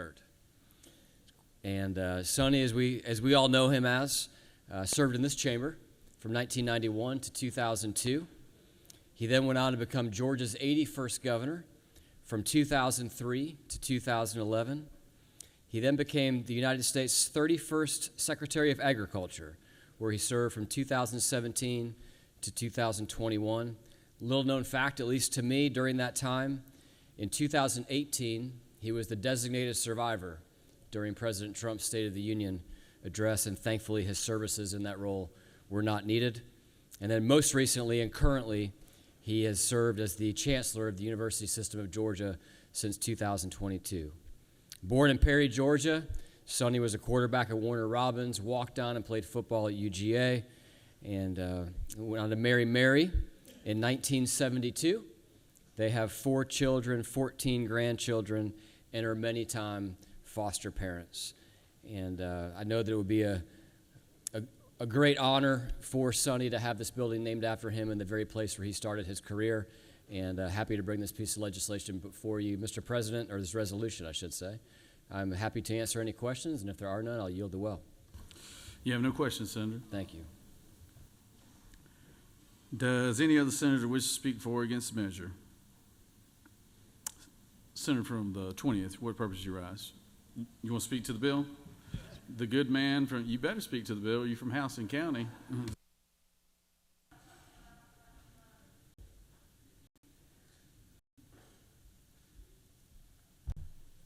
Thank you, Mr. President. I'll be as brief as I can. I know we've got a lot of business to attend to this afternoon, but thank you for the opportunity. I want to thank the senator for bringing this resolution. The Perdue family and the Walker family have been friends for generations, and Governor Perdue, Chancellor Perdue, Secretary Perdue is an outstanding man. He's done a tremendous job in each role he's served in, and he's really served his whole life serving others and serving the state of Georgia and our nation. I don't know if the resolution mentions it, but he's also a veteran too, so he's just had a lifetime of service. His son, Dan Perdue, is now our county commission chairman, so the legacy of service continues through his family. He's another son that is pastor of a large church, doing a great job serving in ministry. But just an outstanding family, and this will be a wonderful tribute, and I appreciate the senator for bringing this. Thank you. Thank you, Senator. Does any other senator wish to speak for or against the measure? Chair hears none. Is there objection to the previous question being ordered? Chair hears none. The previous question is ordered. Questions on the adoption of the committee substitute. Is there objection to the adoption of the committee substitute? Hearing none, the committee substitute is adopted. Is there objection to agreeing to the report of the committee which is favorable to the adoption of the resolution? Chair hears none, and the report of the committee is agreed to. Is there objection to the main question being ordered? Chair hears none. The main question is ordered. Questions on the adoption of the resolution by substitute. All those in favor of the resolution vote yea. All opposed, nay. Secretary, unlock the machine.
On the adoption of the resolution by substitute, the yeas are 47, the nays are 4. And this resolution having received requisite constitutional majority or adopted by substitute. I just want to say something real quick. I was a student at the University of Georgia. First time I ever heard the name Sonny Perdue. Old rainy day, election day, and day in November. It was actually a day I went to class. And Charles Bullock was my teacher. And I walked in there with my red newspaper. I think Greg Bluestein might have even been writing for the Red and Black. That's probably the only all I liked of Greg's back when he was Greg. I'm kidding. But I never will forget, it was, like I said, it was a rainy day. He said, well, ladies and gentlemen, today you're going to see history be made because you're for the first time since reaching the first Republican governor. And we all kind of looked around and we were like, well, who is it, Dr. Bullock? And he told us about it was a Georgia Southern Democrat turned Republican that was going to win the day, who was a legislator and just a good guy. And he said that I've always admired him, and he's done just about everything you can possibly say. I think he's in the body. He was the governor of the state, and he was the secretary of agriculture for the United States, and now he's in the university system. So Sonny has his entire life, and I'm just appreciate, and he's a dear friend of mine too. To be honest with you, he and I are hard-headed, so we get along very well at hunting. We like to bird, and he's a heck of a shot. He's a heck of a person, and he got a great family. They legacy, his family will appreciate for years to come. So thank you all very much. Well, and thank you, Senator. So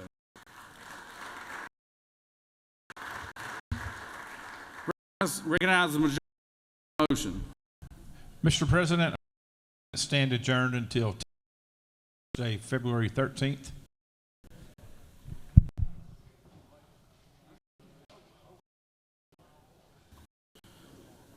The majority leader has moved that the Senate stand adjourned. Secretary. Mr. Rules Committee will meet upon adjournment at 2 p.m. The Judicial Subcommittee will meet at 25 in the Capitol. At 2 p.m., the Appropriations Government Operations Subcommittee will meet in the CLOB. At 3:30, the committee will meet in Med 1. At 4:30 p.m., the committee will meet in room. And at 5:30, the Government over 307 in the CLB. That completes the order, Mr. President.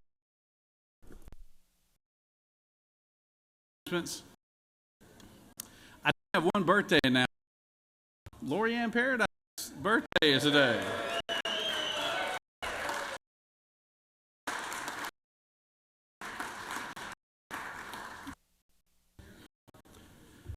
I swear she's been 32 every time I ask her. But happy birthday, Lorianne. Great job. Our office and all the members. Recognize the senator from the 24th for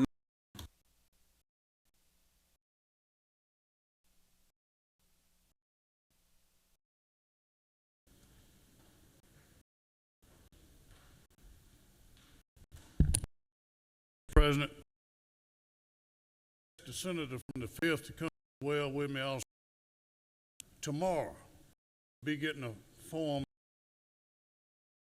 to join the Sportsman's Caucus. So you'll be getting a form tomorrow, ready to sign up. all right. Sidekick there, son. You came as a team? Okay, good. Any other announcements? Majority Leader has the Senate stand adjourned until tomorrow p.m. All those in favor of the motion?